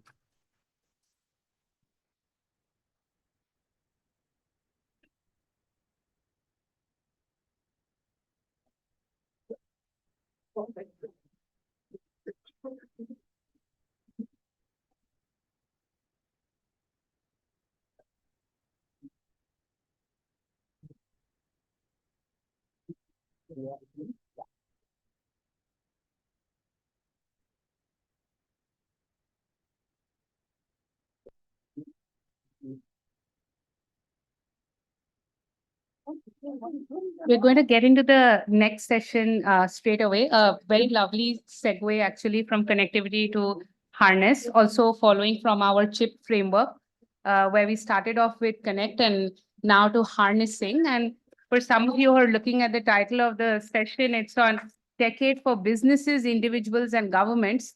Is because when we were also developing the chip framework, we were looking at different agents of an economy that really use the internet. And it's while much of the data is on individuals, we also want to focus on the role of businesses and governments in trying to harness the digital economy. So let me invite Mr. R. Chandrasekhar, who will be moderating the session. So please can you come on stage?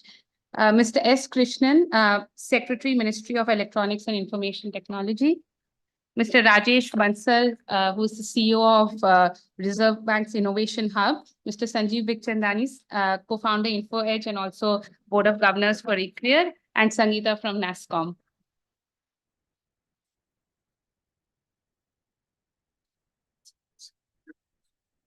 And Mr. Madhukar, of course, I'm so sorry. Yes, of course. Terribly sorry.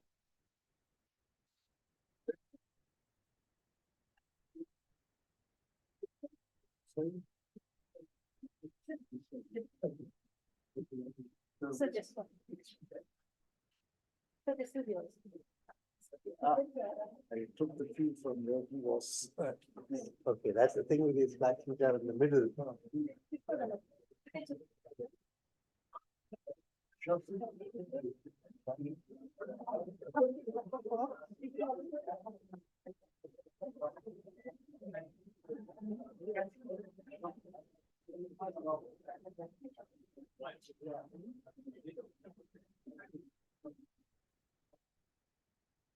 Mansingh, can we begin?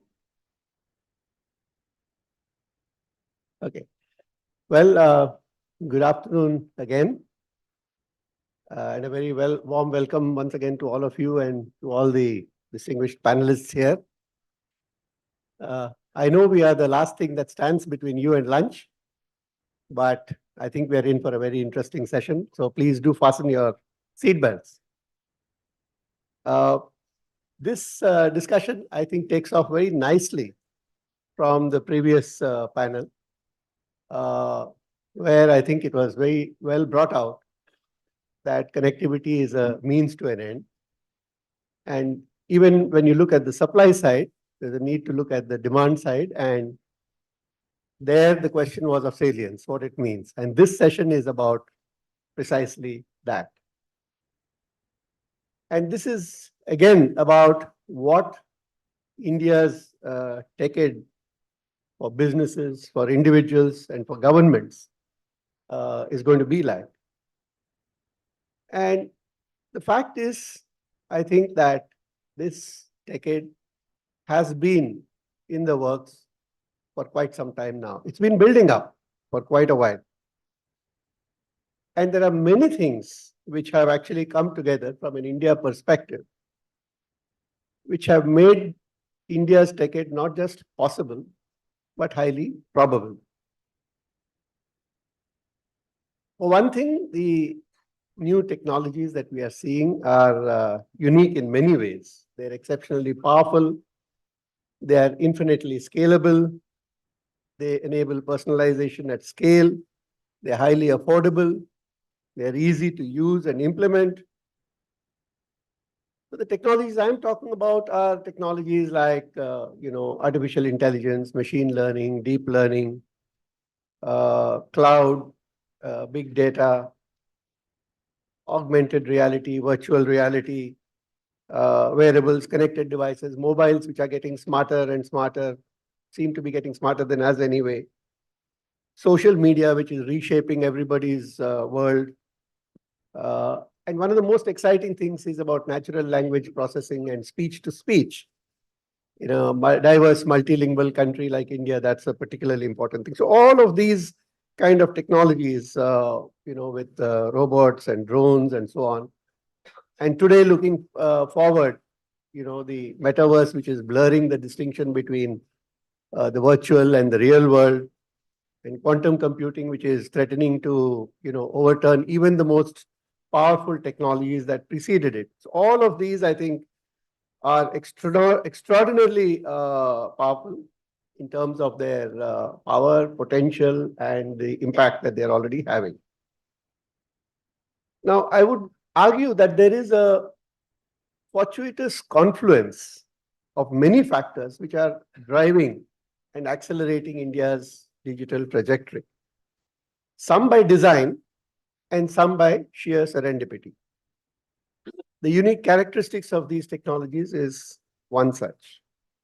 The fact that we have a globally dominant IT industry, world-class IT workforce, explosive growth of the telecom infrastructure, which has grown faster than any other country, including China, the mobile revolution in India in the last decade or two, the rapid spread of broadband, the nascent 5G revolution, and so on, innovation and entrepreneurship with this, second largest ecosystem it's said to be, and also public policy, which has been consistently driving the whole of the digitalization in the country, and the government's own initiatives like the Digital India program, Aadhaar, direct benefit transfer, digital payments, and the new thing about, the DPIs, the digital public infrastructure. So all of these factors coming at the same time is something which is really propelling India forward at an incredible pace. The side report that, was just presented this morning captures very well the key metrics that reflect the growth of our digital economy. Not just in absolute terms, but also in relative terms. We have both the absolute and the relative comparison with other countries which are also witnessing rapid changes, but at differing pace. And the CHIPS framework was very well summarized by Deepak in this morning's presentation. And in this panel, having covered the C part of CHIPS, we now come to the H and I. H is for harness, not the hard part, but it could be, and a little bit of the innovation as well. I may be biased because of where I was and where I am, but I think this is the most exciting part, actually. So without further ado, let's dive straight into the discussion. But before that, let me again mention a few housekeeping points for the panel. We have an exceptional panel here today, and I deliberately did not introduce them to begin with because I will do that as I call upon each of them very briefly. And not only we have an exceptional panel and exceptional individual, but we also have a very vast scope and sadly, a very limited amount of time.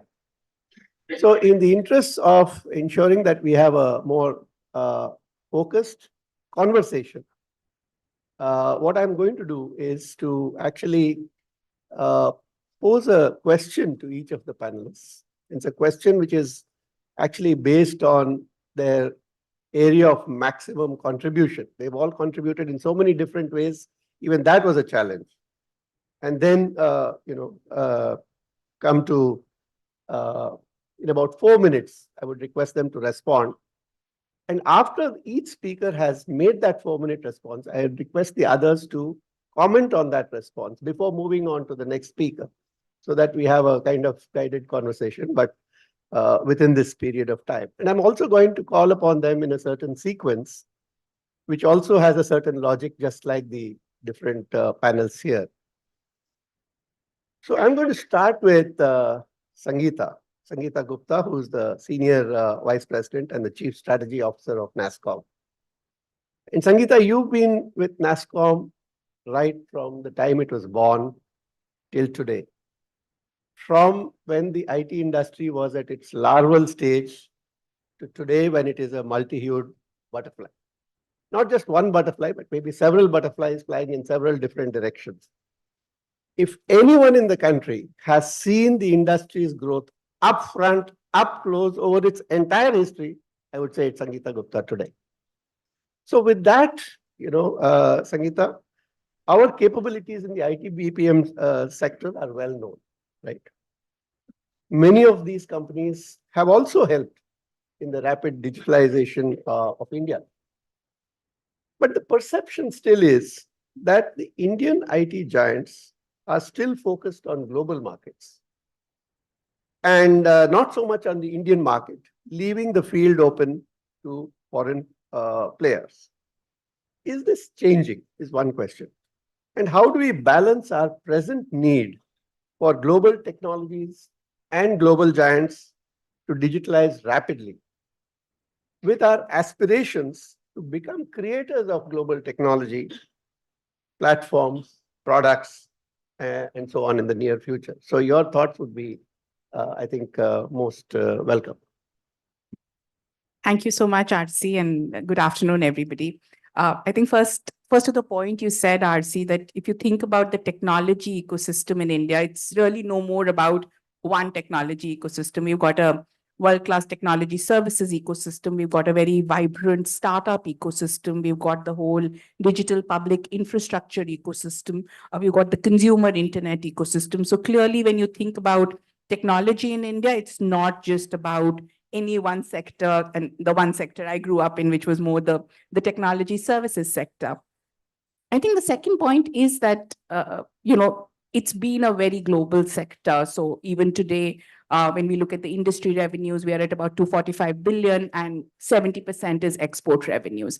And I think that's largely driven by the fact that the demand was more prevalent in these markets and companies built businesses that were built on this global demand. But I think we see this changing. It's a slow change that's happening, but we are definitely seeing a change forward. I think we heard about the mega deal that TCS signed with BSNL, some of the large digitization projects that you talked about, which were done by Infosys with the GSTN or the income tax project. So I think there is a shift taking place. But I think the more important part is that when you look at the India domestic market, it's not as top heavy as the global market is, right? So when you talk about exports, the big 5, 10 companies is 40, 50, 60% of the revenues. But the India market play is about a lot more democratic play. We've got small niche companies that are building for India. Indian enterprises are increasingly investing in technology and doing it in-house. The government is building a lot of solutions on their own, while the big services companies are also making the shift, as well as some of the unicorns and technology startups are building for India. So it's a much more democratic market, and I think taking it only from the lens of a few big companies may not be the right approach. Having said that, I think we are releasing some data later today that does show that the domestic market growth in the current fiscal is going to be higher than the export market. So I think that's a positive trend. I hope it's not just because of the global macroeconomic shifts that exports had a bad year, and it's a trend that we can continue to build on. I think the second part of the question that you raised is really the more interesting philosophical question, which is, when will India build out its own global technologies, product solutions? And I think that shift is happening, but it's very, very slow. I think you're seeing it in the technology startup ecosystem, and specifically sectors like space, robotics, drones, where you're seeing companies come up where they're getting a market in India and they're building for India, they're building original technology in India. some of the services companies are also investing in products and solutions. So, you know, for the BSNL project, TCS is building out the 5G stack with partners. I think in areas like generative AI, you know, there is Indic level models that are getting built out, whether it's the Sarvam AI models that are coming out through AI for Bharat, the Krutim models that Ola has announced, the Bharat GPT that IIT Bombay is working on, or Project Indus that Tech Mahindra is working on. Of course, these are very, very early days and we have a long way to go. And clearly, I think, you know, if India needs to nurture technology, we need a lot more deeper incentives. I think Debjani in the morning talked about patient capital. I think we need access to market. A lot of times, Indian companies have shied away from working for possibly the government and being provocative, is because of the procurement challenges that we faced, right? So I think we need to address these. We need to invest long term. So if ISRO is a role model today, it's a decades of investment that we've reached there. You cannot build technology with just a couple of years of saying this is what is needed. So I would just end by saying, I think the three imperatives is access to capital, patient capital, access to market and resources, and of course, having a more long-term vision to saying these are the technologies that are important for India, and this is how we will go out and go out and build them. Thanks, Sangeeta. So change is coming. Things are happening, but a lot more needs to happen as well. So let me now turn to the other panelists. Anyone would like to jump in with a few quick comments on what Sangeeta has just said about where the industry stands, what it's doing, what it can do? Yes, Sanjeev. Yeah, I'd like to make a quick comment. You know, if, you know, maybe 20 years ago, Mr. Chandrasekhar, a question would often be asked, why wasn't Google built in India? Very common question. My answer is very simple. Great products are built where the customer is, right? And if America is a larger market, Google was built in America. If America has got more capital and it is capital intensive to build Google, you know, there's more capital available there. So today, a similar question being asked, why wasn't ChatGPT built in India? It wasn't, because we don't have the market. We don't have that kind of capital. We don't have that kind of compute. So I think we will have to harness this wave, ride it, but at the same time, focus on our strengths, right? And there's stuff we are not the best at, simply because America has got more of it. A larger market, more capital. And, you know, we say we have a world-class IT workforce. In certain areas, yes. But if you're talking about foundational level, you know, innovation in tech, America is still streets ahead. So what we have is a large market. What we have is a large number of consumers. What we have is data, right? And we need to focus on our strengths and partner with people who are building the technology to get it to India and focus on our strengths and leverage those strengths. Thanks, Sanjeev. So that, I think, brings a little bit of the demand side problem and the supply side problems as well, as also some of our current strengths. Anyone else would like to jump in? Okay, so with that, I think I would like to move on to Sanjeev himself. And Sanjeev, you know, you are been the poster boy of India's digital entrepreneurs, or should I call you the veteran of India's? You can take your pick. Father. Oh, thanks, father. Coming from the grandfather, it's... Well, I think let's stop the tracing of the ancestry now. But I think the fact is that there is both a confluence of circumstances as well as a solid foundation for India. So my question to you, Sanjeev, would be, you know, given what you've done, you know, as the founder of InfoEdge and also in your current role, how well positioned do you think Indian entrepreneurs and their ecosystem is to exploit the massive opportunity that we are talking about? And you very briefly referred to some aspects earlier. And what are the impediments that you see in that? I think these are the two main. So look, what do we need and how much of it do we have, right? So do we have enough talent? Yes, in some areas, and no in some other areas. And obviously, you know, talent is an evolving thing. You know, people learn new stuff. So 20 years ago, when Naukri was, you know, just a 10 crore turnover company, we had a hard time, huge problem, finding talent which would work on product and platforms, or all of it is IT services, right? And the aspirational IT services. So I remember we would hire, or we would try to hire, and people would simply tell us, hey, listen, what is this Linux, Apache, PHP, MySQL? I want to work on many different technologies. I want to go to the US. I will work for TCS, Infosys, HCL, Wipro, and people wouldn't join us, right? Now, gradually, when a product company set up shop in India, or the backends in India, Adobe, Microsoft, Yahoo, and that's when we began to get some talent with product experience or willing to come to product, and product became, an aspirational thing, right? And that's how talent developed. And once somebody works with us 3 for 5 years, we are churning out more talent, right? Likewise, if you look at AI or you look at deep tech, we have a maybe small number of people to start with, but then people are learning. And as they learn, population evolves. As demand goes up, salaries go up, more and more people focus on it. So this talent thing is there, but it's not as much as it should be, right? But it'll evolve, and over the next few years, we should get there. Capital, we have some, we need more, much more. We need domestic sources of capital. The government is cognizant of it. It's working on it, but look, a lot more needs to be done, simply because there is now, people are fairly discerning about which companies, which technologies to invest behind. When you look at we've got a small deep tech fund, $75 million. It's 50-50 us and Temasek, but we are seeing it now. The kind of gestation periods you need are 7-8 years. You got to invest in day after tomorrow's technology today. There aren't so many other people looking at it, but that number is growing. So even that is evolving. So we'll get there. It's evolving. We're not fully there yet, but every time there's a new technology, longer gestation period, you will find that it takes time. But we'll get there, in my view. So do you think that patient technology, patient money that was talked about, is becoming available or not? More than it was last year, but every year is changing, right? It's improving. So more than it was, and last year was more than year before last, and we've been at it for the last 5-6 years.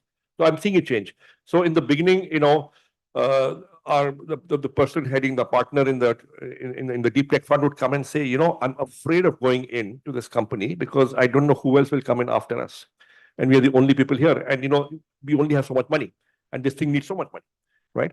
And if there's no other co-investor, our money is gone, because this company needs 5 to 7 years before it actually gets to revenue.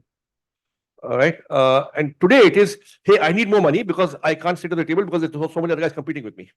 So it's happening. Okay, great. But a lot more needs to happen. It's nowhere near enough. A lot is happening, but a lot more needs to Yes. happen at the same time. Yes. Okay. So thanks, Sanjeev. I think that was quite actually thought-provoking and coming with the depth of knowledge. But I would turn to the other panelists to make some comment on that. Yeah. Yeah. Thanks. Sanjeev, the question is, if you don't mind, sir, I want to ask him a question. I mean, the pace of investments or the patient capital growth is very, very slow, as you said.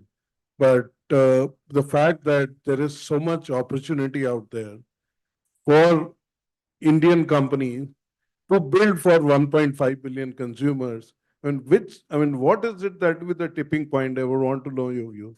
So look, you've got to distinguish. AI is red hot. Deep tech less so. Okay. So AI, it's still 2021. Valuations are sky high. Investors are competing, right? Deep tech less so. Okay. Now the thing with deep tech is it is very often a flight of fancy, right? So shuru people in incubators, they get grants from the government or semi-government organizations, and they're sort of eking it out and figuring it out. Then some micro funds go in, some angels go in, right? And we also go in, right? The amount of capital here is limited. It's better than it was earlier, but it's limited, right? And if people need 5 years of money, 4 years of money before they can get to revenue, before they can get to a prototype, before they can get to a commercial launch, right? You need that kind of, perhaps more capital than there currently is. So it's about, for us, it is, we have to deliver return on the fund to the LPs, otherwise we won't get our next fund.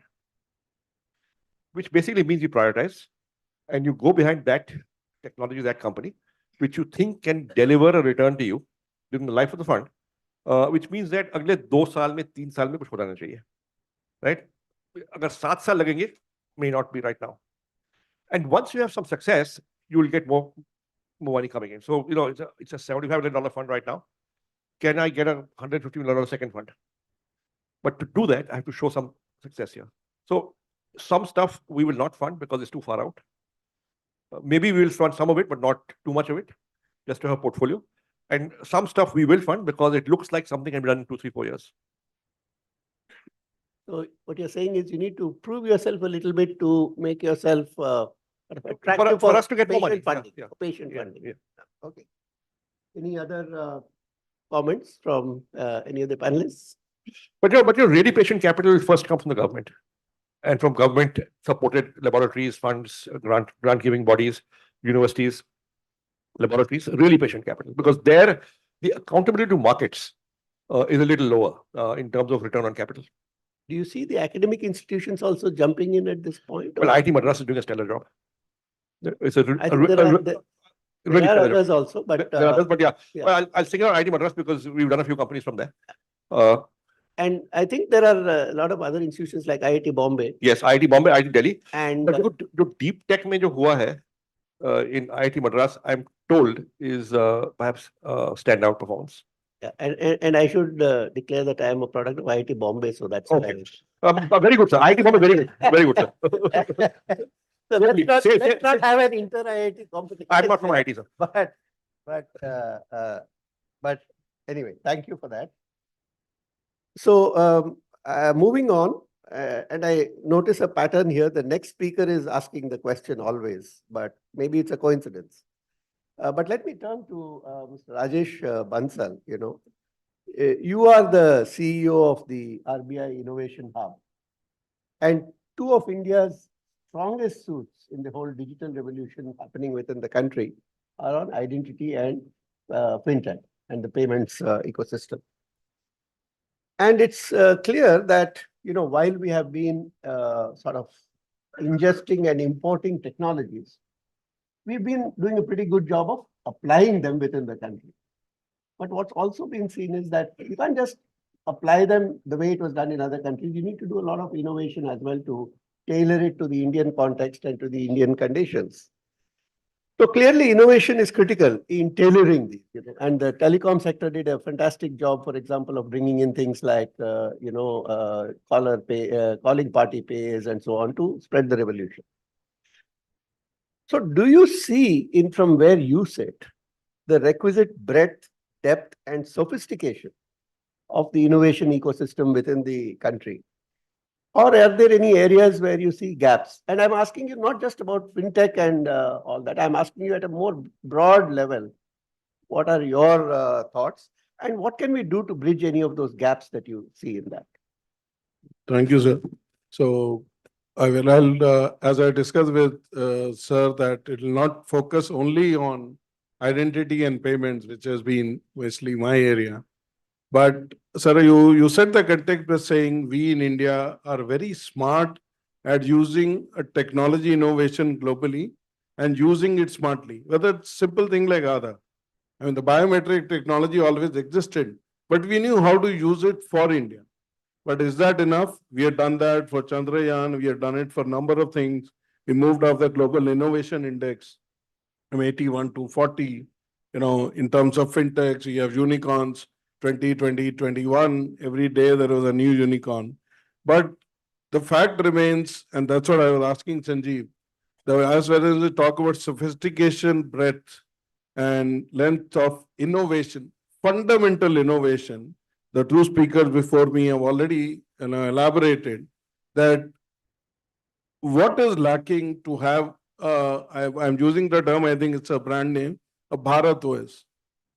What is every IT or IT-enabled services have to use, I'll not name the company, one or two, that software license fee, not sure. I mean, Sanjeev did mention about the fact that there's a long-term gestation period, but the number of users in India, have we missed the bus? Not sure, because there is an opportunity out there to go on next generation operating system. So on the software side, I'll continue on the AI. There is a lot of talk about AI today. Yes, why could ChatGPT not happen in India? I'll allude to, the latest article in The Economist. Will AI, Gen AI, make the difference for the next 4 billion people? Yes, which includes maybe 1 billion Indians. But then are we investing enough in GPUs? Unfortunately, no. A lot of reasons that exist that we might ultimately import the GPUs. So what is important is that in the supply chain, do we want to be a company which will, a country which will just use stuff smartly? For example, in manufacturing, a great initiative by the government of India but is it fundamental investment in, chips or semiconductors? What is stopping us from creating a TSMC? Yes, there are reasons which are there in the past, but I think the time is ripe for us to go for not just building for India, which has a huge potential, but building for the world. The investment in R&D, all of you know, is one of the lowest in the world, 0.7% of GDP. Whether it's private capital, patient capital, or as Sanjeev said, maybe government capital, but the markets have to play out because government capital is important, but ultimately the markets have to, the market players have to take the technology to the market. A small suggestion that I have, I'm sure that has been a lot talked about, including the latest budget. There is a lot of investment. But before that, one more thing on quantum, let's say in finance we are working on. There are NIST US has Kyber Crystal as the algorithms, which in our studies we realize in the financial sector, in the post-quantum world, that seems to be the way out. China has one post-quantum algorithm. What has stopped India? Because we are working on it, with IIIT Hyderabad. But I'm not sure because it requires a lot of investment to see that when quantum computers become a reality, how do we, especially where I'm sitting from, protect the financial system? This is one of the most susceptible, ecosystems post-quantum. So some of the suggestions I have, sir, which is normally known, patient capital, whether it's the government, not sure, but I think government could lay the fundamental ground for deep technology in, investments. As the capital, the private capital will always hesitate to do that. And Sanjeev, as one of the leading investors, is telling.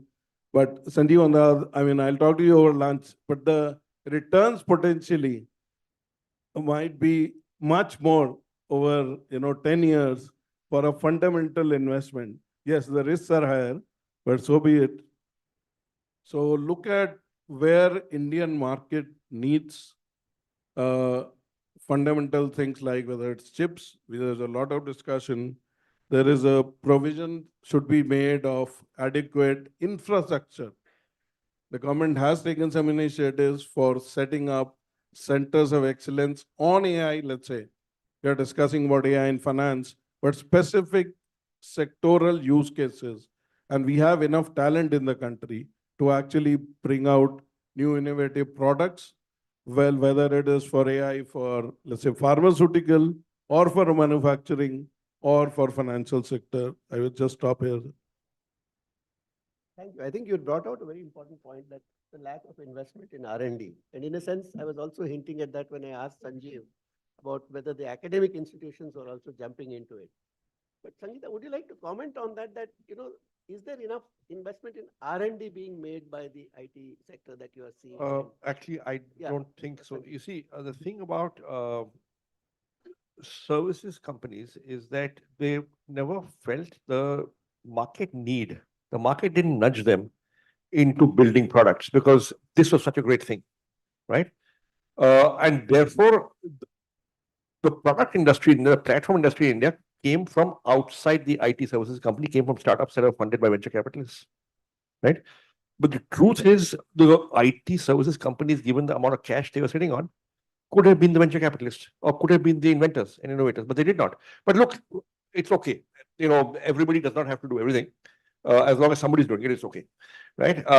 And yes, we have seen it's in the nature of things that very often breakthrough innovation, disruptive innovation comes from startups. and not from necessarily inside the laboratories of large companies. At the end of the day, a lot of what Apple did initially was taken from Xerox Palo Alto Research Center. And when Xerox shut the research center, all that knowledge came out and Apple harnessed some of it. So, I mean, it's okay. There's Schumpeter at work. There's creative destruction happening and we'll be all right. Let me provoke you a little bit more. You said innovation doesn't necessarily come from large companies, comes from small startups. No. Would you also say that the same of academic institutions as well? So either in India or abroad? No, I'll tell you. See, the thing about academic institutions is that they are getting money and grants and corpus and donations where there very often isn't a deadline and a defined outcome, which means that you have the luxury of being able to focus on stuff which, if you were subordinate to a market requirement, right, this has to succeed commercially by this date, right, you may not have done that. And that's the advantage they have. And that's why some sort of marriage between or some sort of linkage and nexus between startups, between incubators, between corporate sector and academic institutions would be useful because they are not accountable to the markets the way private companies are. But yes, I agree with you. Private companies should be investing more in R&D. I think a competitive market will force them to. And as more and more competitors come out with more and more innovation, companies will have to invest in that. In fact, I spent some of my early years, a lot of my early years trying to build partnerships between industry and academic institutions. And that's why you see the condition of my talk. A lot of the hair I lost was in trying to do that. It didn't work at all. But I do think that in recent times, I think things have started changing. So mentioned about yes. So I think academic institutions will take a little bit more time to move, but when they move well. So we are seeing that over 20 years, perhaps, some of the IITs, some of the IIT Delhi, IIT Bombay, IIT Madras, IIT Kanpur, right? They have moved. I think BITS Pilani has moved. So things are happening. They have made a little bit of a greater impact, I would argue. I don't know if Aruna would agree, and Neeraj, he's not here. Slightly more impact in the telecom sector comparatively, in comparison to the IT sector. But Sangeeta, you want to add anything to that? No, I think the couple of points have been raised. One is the need for fundamental innovation that is still very low, particularly in IT services. I think that's fully understood because these are listed companies. They could have invested in technologies, but they have a market to serve. And I think they will continue to invest in the markets and the areas that make most sense for them. Having said that, I think while I'm naming companies, I think HCL is a good example. They've created the HCL software brand and they are really focusing on saying, okay, where will I invest and what technologies I can serve and build out. So there is some changes that are happening. But I think the more critical point is the whole focus on deep tech startups. And I think the sectoral innovation point that was put out by BIRAC again is a good example where, at least in the biotechnology space, there is a structured process of grants. And while we can say not great success stories have emerged till now, but there's a process to do this. And if we can do this across sectors that are critical for India, and you will start seeing some of these technologies come about. I think the last point I just wanted to say, RC, is that I heard this in a recent AI committee meeting, and I think Vadhwani AI said this, that sometimes to solve India's problems, you don't need the most complex technology. You need change management, you need the right access to data. And the impact you can create even with the basic technology interventions, it can be multifold impact. So sometimes we are obsessed with creating the Google, but we don't necessarily focus on the impact that we are trying to drive. Yeah, it should be very quick. Yeah, so if you look at, that's absolutely correct. So if you look at the impact by Aadhaar and the Digital India Stack and the UPI, it's not rocket science. It is not this great new algorithm being developed. It is integration and execution of already existing technologies to serve a very large population. And the impact created by that, the digital public infrastructure that India has done, which we're now exporting, and is actually responsible for hopefully more and more India's soft power in emerging markets in Africa and other parts of the world. I think it's enormous. So you're absolutely right. Yeah.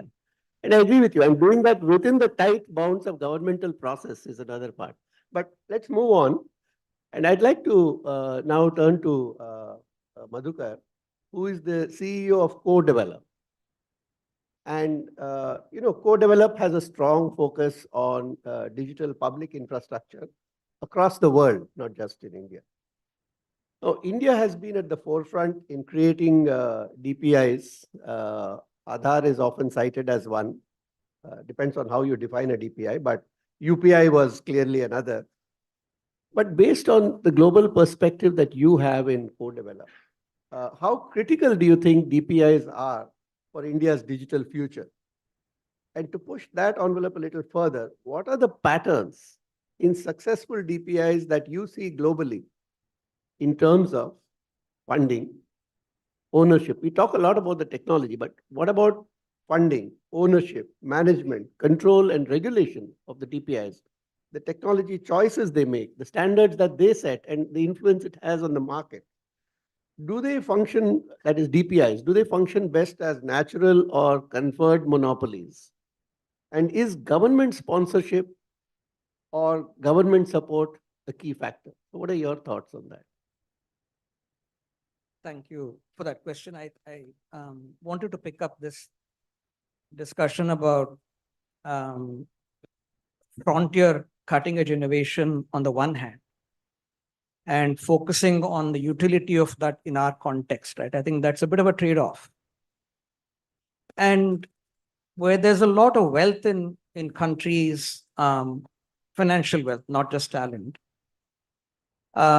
there's a bit of a luxury that they can actually invest in cutting edge frontier technologies. I think celebrating our DPI is our focus on utility and addressing the problems we have as a country. And I think the singular focus on inclusion has been the biggest driver of all of the work we've done in India. And inclusion as a theme set the tone that if you really want to have impact, you have to democratize access, democratize many aspects of the technology that we're using. And hats off to both the innovators inside government and outside, that we have amazing ecosystems that have evolved over the last decade or so that have been transformative for India. And I think why this is important is, as we look at co-develop, just a line about co-develop, we are trying to set up a DPI approach to infrastructure technology digitization work in about 50 countries in the next 5 years. That's the goal. And fortunately, we have a lot of experience in India that is transferable, adaptable in different countries. And that's the conversation we're having. Now, there is a huge sort of thrust on rapid digitization, especially after COVID, when countries figured out that they had difficulty in sending money to people when COVID struck. I think that was a bit of a wake-up call for many countries. The acceleration in digitization is happening a lot. And I think the India model sort of affords a lot of lived example, relevance to countries and so on. I think the direction of travel for the last 200 years, a lot of innovation has been from the west to the east, right? And had this idea of DPI, of shared infrastructure, driving economic growth, been born in the West, I would have bet that this would have traveled farther much more easily than the uphill battle we are having to take to the world to say, this is a better, smarter approach to building your digital infrastructure. I'll just say one last thing. I think if you look at this broader framing of digital economy, I think what we are heading towards is replacing or creating digital alternatives to the transactions we've been doing in the physical world. And so the internet, as the first DPI, I would argue, really connected devices. And it was, with the nature of infrastructure is that it does one thing really well, and one thing at massive scale, right? And so the next, I would say the DPI, again, coming from public funding in American universities, was led by the Department of Defense, which was DPS. The intent was to figure out how to aim missiles into Russia, but Clinton, when he demitted office, made that a public asset. And it's just the combination of internet and GPS. Internet answers the question of how do I connect devices? GPS answers the question of where are you? Now, if you look at physical transactions that we do, and so look at the digital equivalent, right? There are 2 or 3 more things that we need. One is we need to answer the question, who are you? That's critical because without authentication, digital authentication, you could have a lot of fraud. You also need instant payment systems, not the variety that charge 3% on every small business. You need as low cost as possible.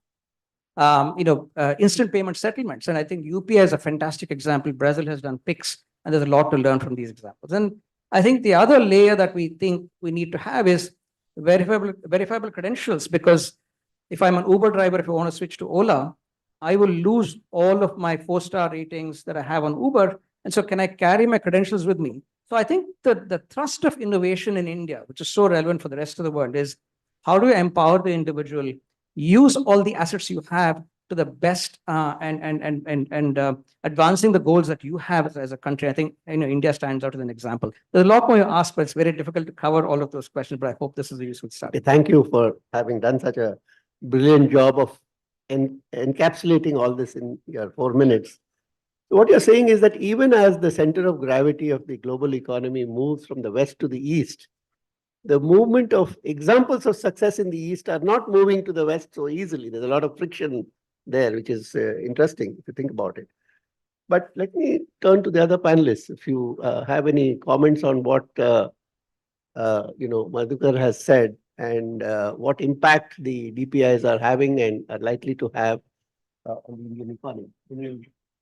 Any specific thoughts, comments, or even a question? So, well, looks. If I can come in, yeah. Yeah, please. So, Madhukar, I mean, especially from the vantage position you are in, yes, DPIs, India has great potential to export DPIs, and obviously, globally, there is a chance for Global South to increase economic growth because of DPIs. Do you think that, kind of a copy-paste approach to India's, let's say, a UPI or an Aadhaar would work, given that you're working in a number of markets? Or, as you mentioned, exporting from the east to the west is a challenge. So what are the challenges you see? Let me frame it like that. I think in most of what we consider development work, copy paste rarely works, Rajesh, and you're aware of that as well. I think adapting some of these principles and ideas is perhaps the way to go. And the more we interact with other countries, through our partners, we're in touch with about 30 countries right now. And we believe that countries are taking the best of what we have from India, bringing in their own flavor and saying, hey, this is how we want to shape it. And this is really how it will sustain, and which is where they'll own it, because otherwise, if they think it's foreign, somebody's coming and doing this and going away, it just never sticks. And this is core national infrastructure. It has to be owned in some ways by the country. You can't delegate this to some foreign, player and say, they'll take care of it. So I think that awareness, especially after the Ukraine war has grown, when the Americans decided they'll shut off MasterCard and Visa in Russia, more and more countries are saying, oh my God, we need more sovereignty with respect to our national infrastructure. And I think that trend is growing a lot more. Okay, I think that's a very pertinent point. And I think that, in a sense, is a good segue to our last speaker. But I would prefer to introduce him not as the last speaker, but as the person who has the last word. Because Krishnan is the Secretary of the Department of Information Technology. In the government, all things digital, when they are across the board, the buck stops here. And clearly, the complexities are enormous. It's a very tricky job. And quite apart from government programs like DPI or Aadhaar, the role of policy and regulation is critical in meeting our future aspirations. It's also a very difficult balance, the balance between protecting users and enabling innovation, encouraging foreign players and their investment while facilitating domestic competitors, protecting individual rights while empowering the government to do what it needs to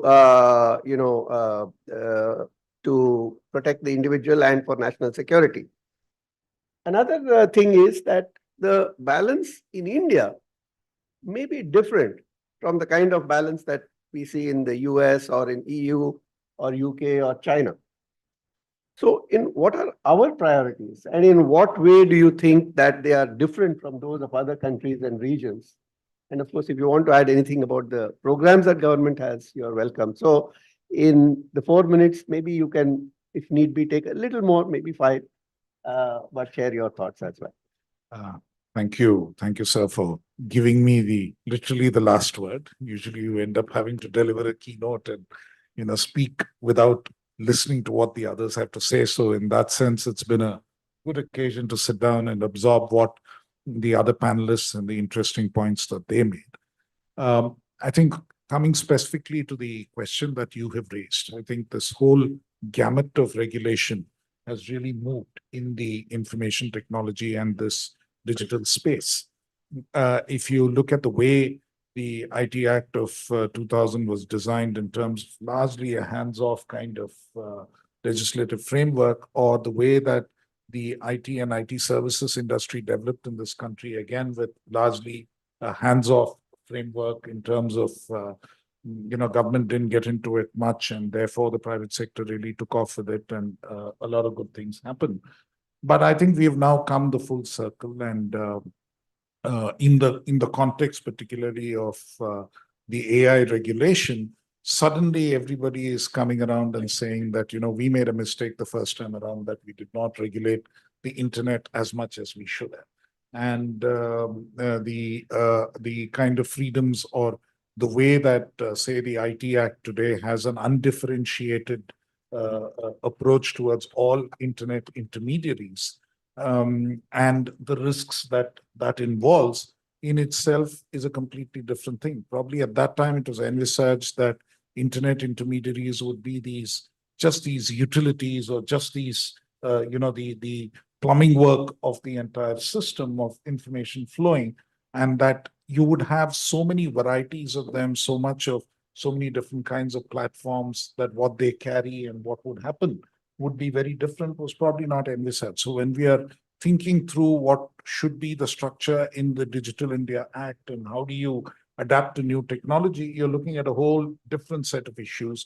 You're looking at what it means to societies, what it means to, we are in 2024 and AI is seen as a potent threat, what it means to elections, what misinformation or disinformation means to democracy at large. So all these much bigger questions are coming in, which we hadn't really grappled with in an earlier stage, in an earlier, more innocent age. These were really not such big concerns.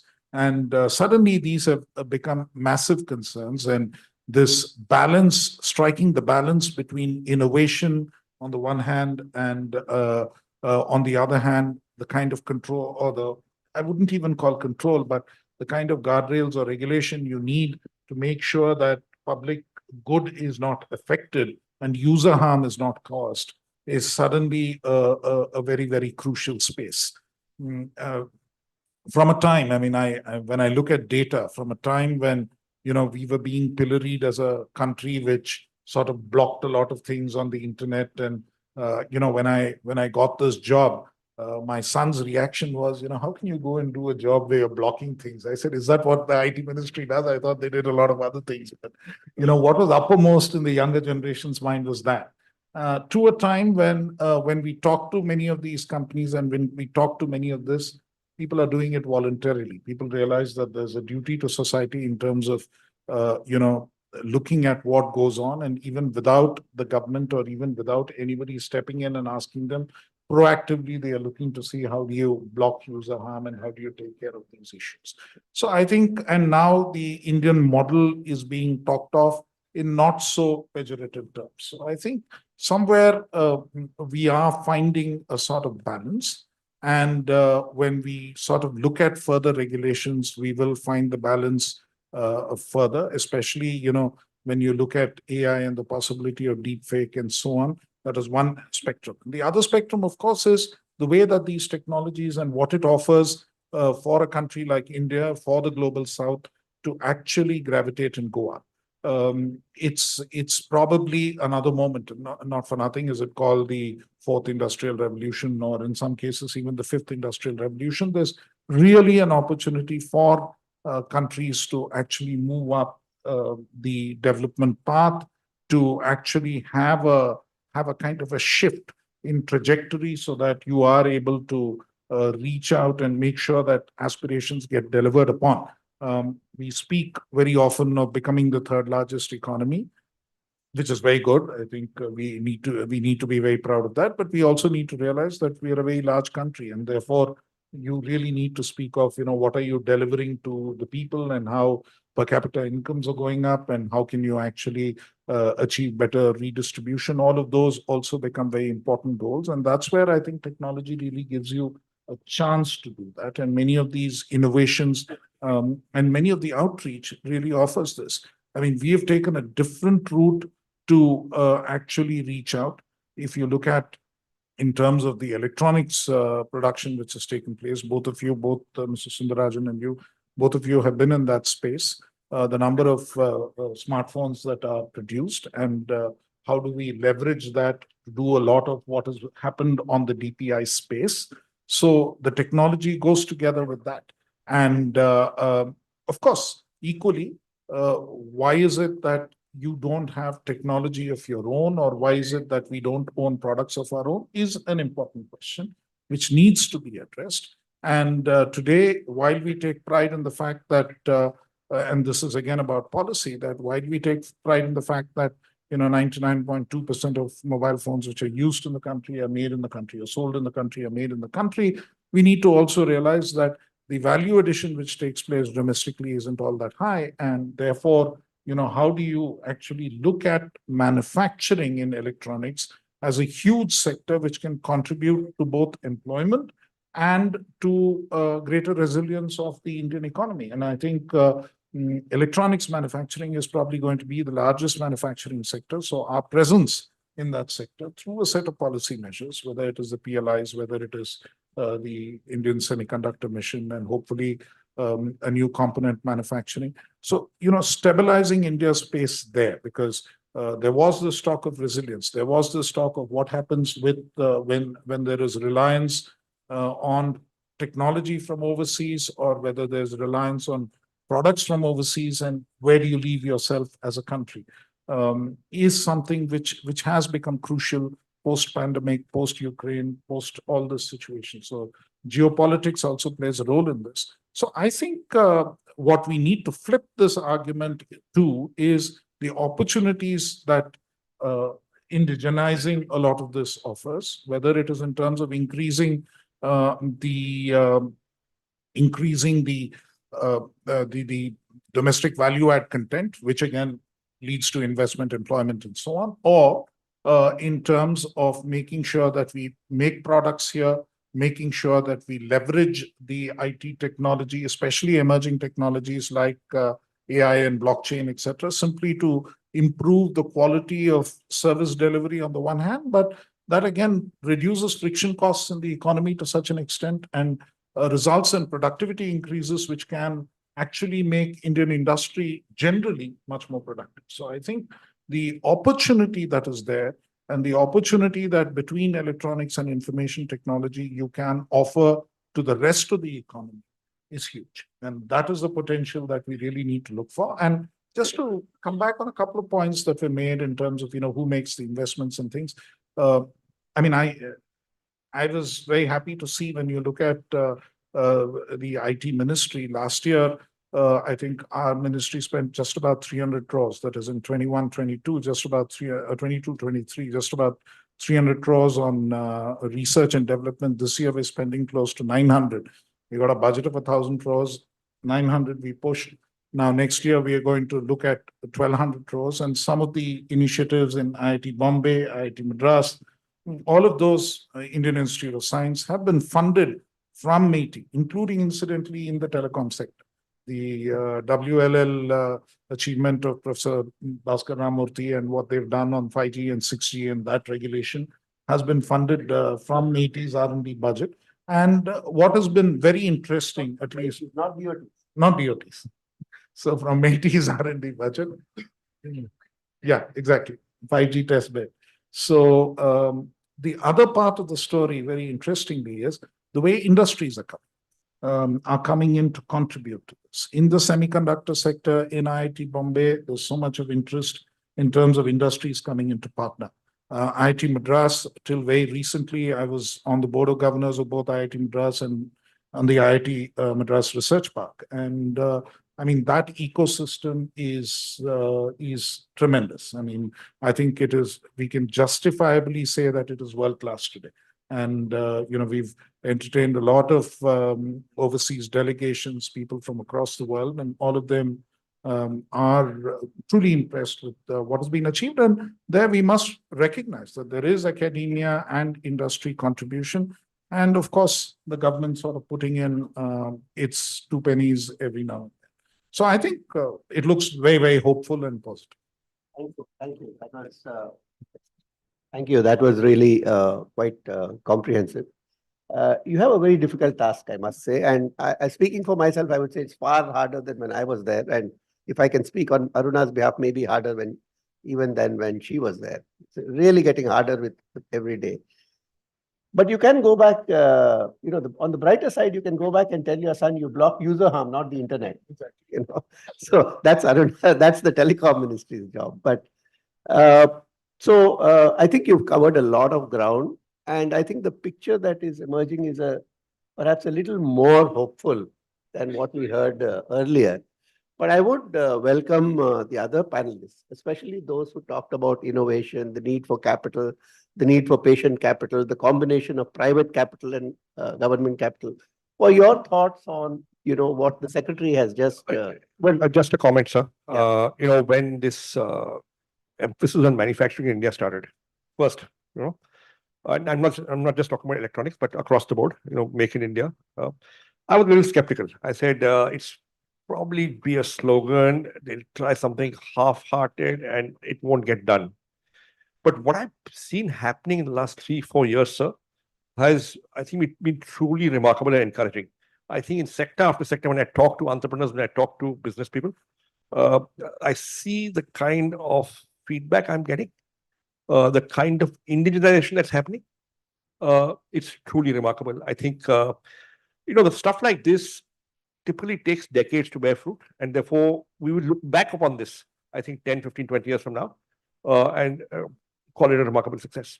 So is your comment only on the hardware or is it also on the IT side of it? Well, I've got more hardware. I was more skeptical about that because, see, manufacturing has always been a hugely problematic area in India. It's hard to manufacture in India. Right. Why did India become a services economy? Because it's so hard to manufacture. And therefore, we became a services economy. It is easier to do. Agreed. Okay. And when we meet entrepreneurs, we are seeing so many more manufacturing entrepreneurs now because we have invested in about 95 startups from the company's balance sheet, from our funds over the last 15, 17 years.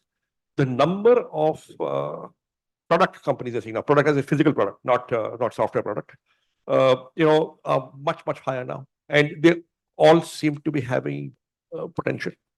Okay. Okay, so I'm going to say something which perhaps I should not be saying, but so I'd gone for a conference the other day, and I happened to be sitting next to a gentleman who had been 3 or 4 years junior to me at IIM Ahmedabad, and he was doing a manufacturing company as a founder. And he made a casual remark, and he says, 4 years ago, 5 years ago, 25% of my components were Indian, 75% were coming from China. Now it's 25% from China, 75% Indian. I said, how did that happen? He says, oh, this government has done a very smart thing. He said, kisne dimag lagaya hai? Somebody has thought it through, and they can't touch the tariff barriers because that is not okay. But they have done a very simple thing. And they started product by product, the lowest level component first.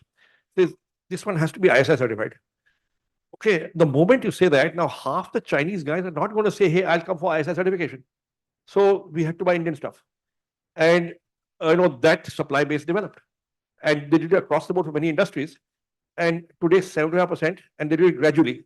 So we crept up the value chain, and today 75% of my components are Indian. So he said this make in India is actually happening. Yeah. I think that must be very heartening. I'm sure Krishnan would be most delighted with your response. I'm going to be a little unfair to the other panelists and pass over them and, to give enough time for the from the floor.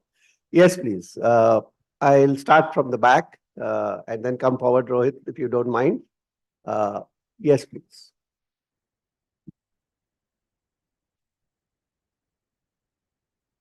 There seem to be a lot of hands, so if you can just very quickly state your question and to whom it's addressed. Hello. Hello, sir. I'm Atul. I'm a student studying in Delhi University. Sir, my question is from S. Krishnan, sir. It's obviously manifest that digitalization in India is revolutionizing indeed, and technological advancement is taking place rapidly at a large scale. But again, on the on the ground level, we see more than 50% population of India is they lack in qualitative accessibility of technology, more than 50%, according to a report. For example, please come to the question quickly because for example, as gentleman mentioned about the digital education, which is ultimately a means of creating human resource. So my question is that how government is addressing this gap of qualitative accessibility of digital means to the general people, and more importantly, we as being the citizen of India can contribute, leverage, and participate in the digital economy of India. Let him respond. Yeah.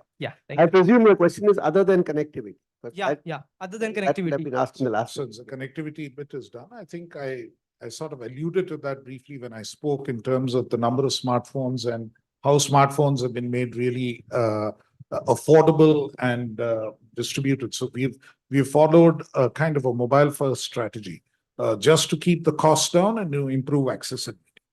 Very interesting. Just before I came to this meeting, I had a very interesting meeting with a person who came from a company which does two kinds of applications. This assumption on, lack of access.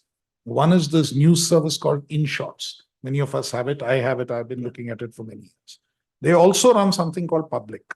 And the public part, apparently, is meant for hyperlocal news in terms of, each taluka in the country and what happens there, because that's where a local person is interested. And most of the content is in Indian languages or visual and not reading because, people don't prefer that. And I was amazed when he told me that he has 38 million followers on InShots, which makes a profit at 38 million. But he has 230 million followers on public, and most of them are in the back of beyond. And most of it is northern India, not even southern India. That's what he was telling me. So sometimes we can be surprised ourselves in terms of how far this outreach has actually happened. And so the assumption that, there isn't enough access may not really be entirely true. There can, of course, be more access, which means that we have to continue this effort to produce and make sure that devices are available at lower costs and higher end devices as opposed to just smartphones. So that's one part of the story. The second thing, of course, we do is common service centers. Common service centers, there are nearly 5 lakh of them across the country, where if you need more detailed access, that needs to happen. The third thing, of course, is always digital literacy, because when the risk is that when you're thinking digital by design and digital first, you might actually be disempowering a fairly large segment of the population, which is rural, which is poorer, which is older, which does not have access to this. So my test generally with a lot of this thing is, if my mom can do it, then the rest of the world can do it. So really see whether she can actually navigate her way through to see whether it works for others. So that is probably the way. I take your point that, using a lot of digital should not result in exclusion. And so far, fortunately, it is moving towards inclusion, and hopefully we'll keep it that way. Great point. Yes, the gentleman, the red. Yeah, Mr. Secretary, the way you touched upon reference to your semiconductor chips, I think still we are waiting, and Minister assured by 24 we will have our own indigenous, but China to deal that we are Taiwan dependent or South Korea or Japan, but they are not offering their technology. And to Mr. Sanjeev, the way your friend Mr. Elon Musk is trying to establish brain and computer link, neural link, it's going to make a lot of huge medical science innovations.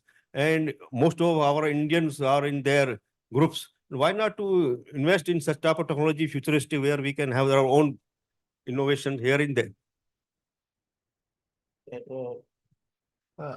Let me just go first on this semiconductor. I think semiconductor, I would only say, my minister has made some statements yesterday in Guwahati. I'd only say watch this space. So, hopefully we should see something good come out of this. It is, I mean, we have to make further progress on this. It is a challenge. It is advanced technology. Not all of it is easily accessible. And we are working our way through that thicket. On the brain neural linkages, I just want to make one point that, there's a fair amount of research even in India which is going on. And one of the most cutting edge researches that I have seen in recent times is the Brain Center in IIT Madras, which has been again partly funded by under BIRAC by the Ministry of Biotechnology and also by the Krish Gopalakrishnan Foundation. So it is philanthropy and government coming together, and they are actually probably much more advanced in terms of have brain mapping and brain slicing than many other places in the world. They are coming there to that right now. So you'll be quite pleasantly surprised at some of the stuff we are seeing, companies emerging, some of the stuff we invested behind also. But whether or not they succeed remains to be seen, but we have invested behind some stuff.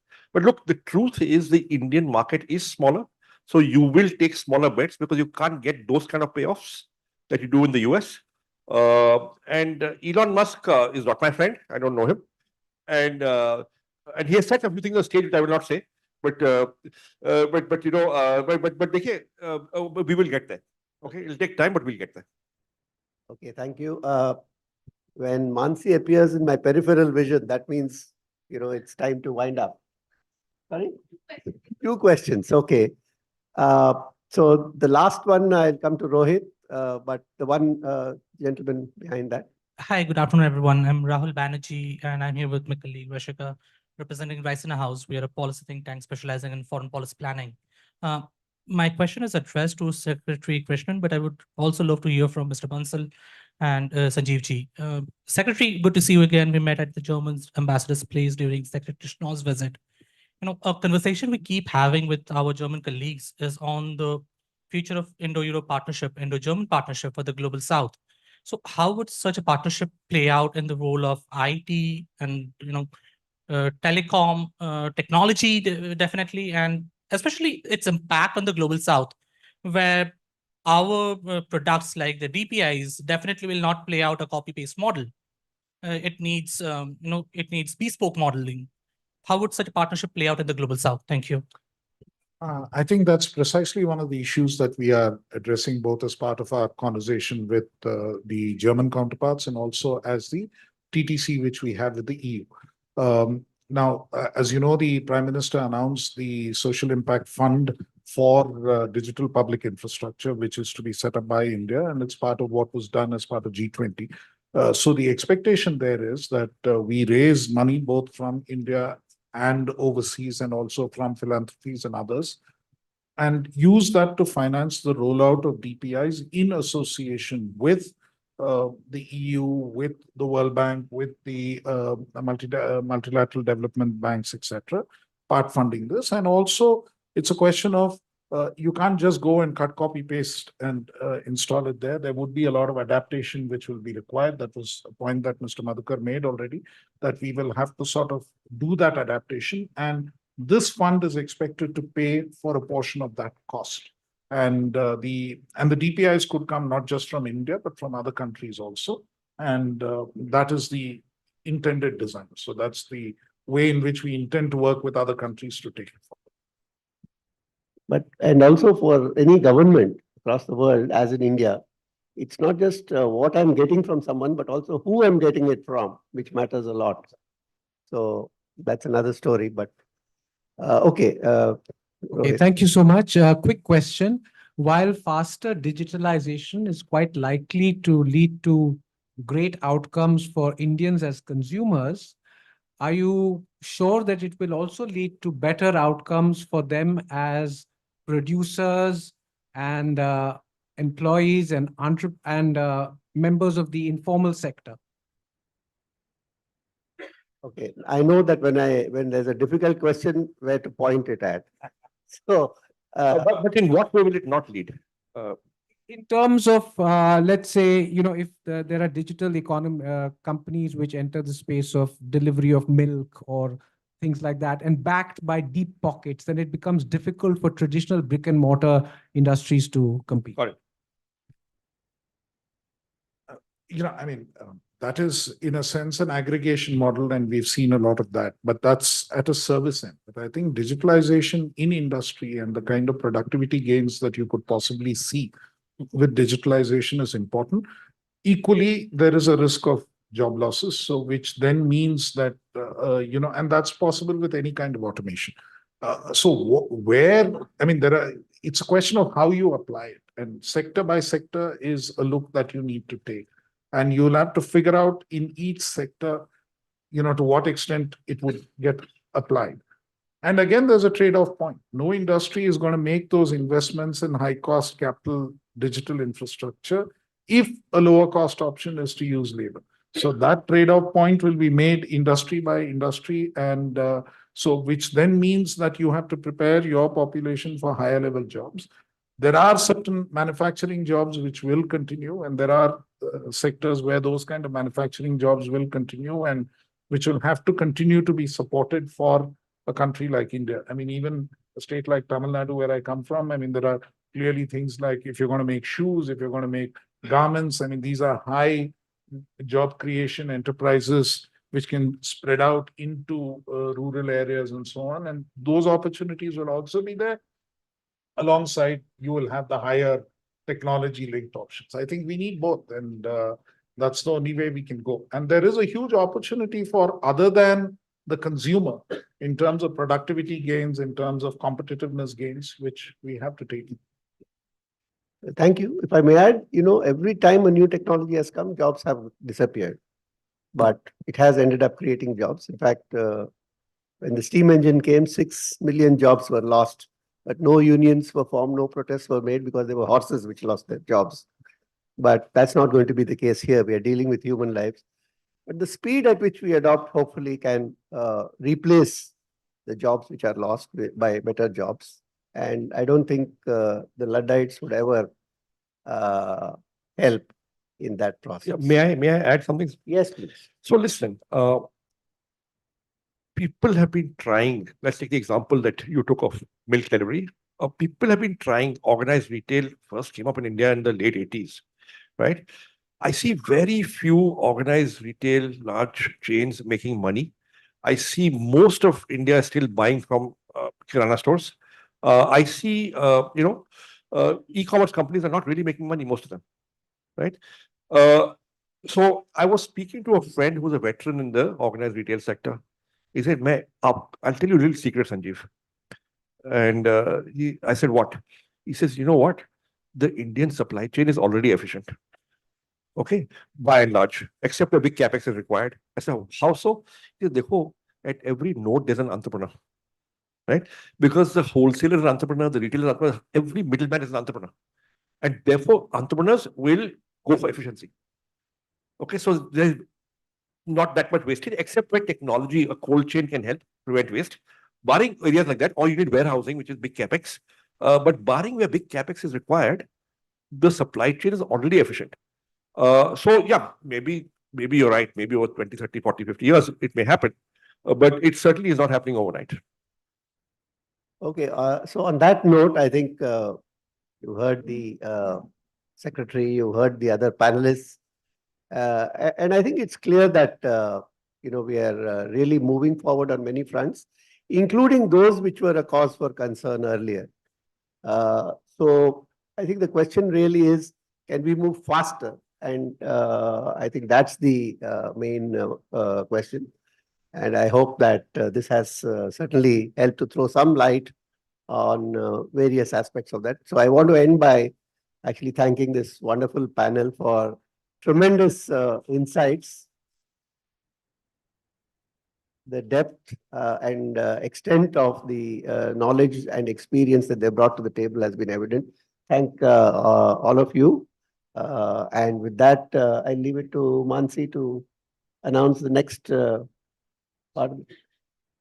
Yeah, I thought I'll leave the pleasant announcements to you. So thank you for, this was a really wonderful session. I think we covered a huge spectrum of the harness that we in fact attempted to do in our report, but we didn't get the indicators. So I'm really glad it came out through the qualitative discussions. But now we're, please everyone join us for lunch. It's right behind. We'll cut short the lunch a little bit. So can we come back in the room at 2:15 if that is okay for everyone? And thank you once again.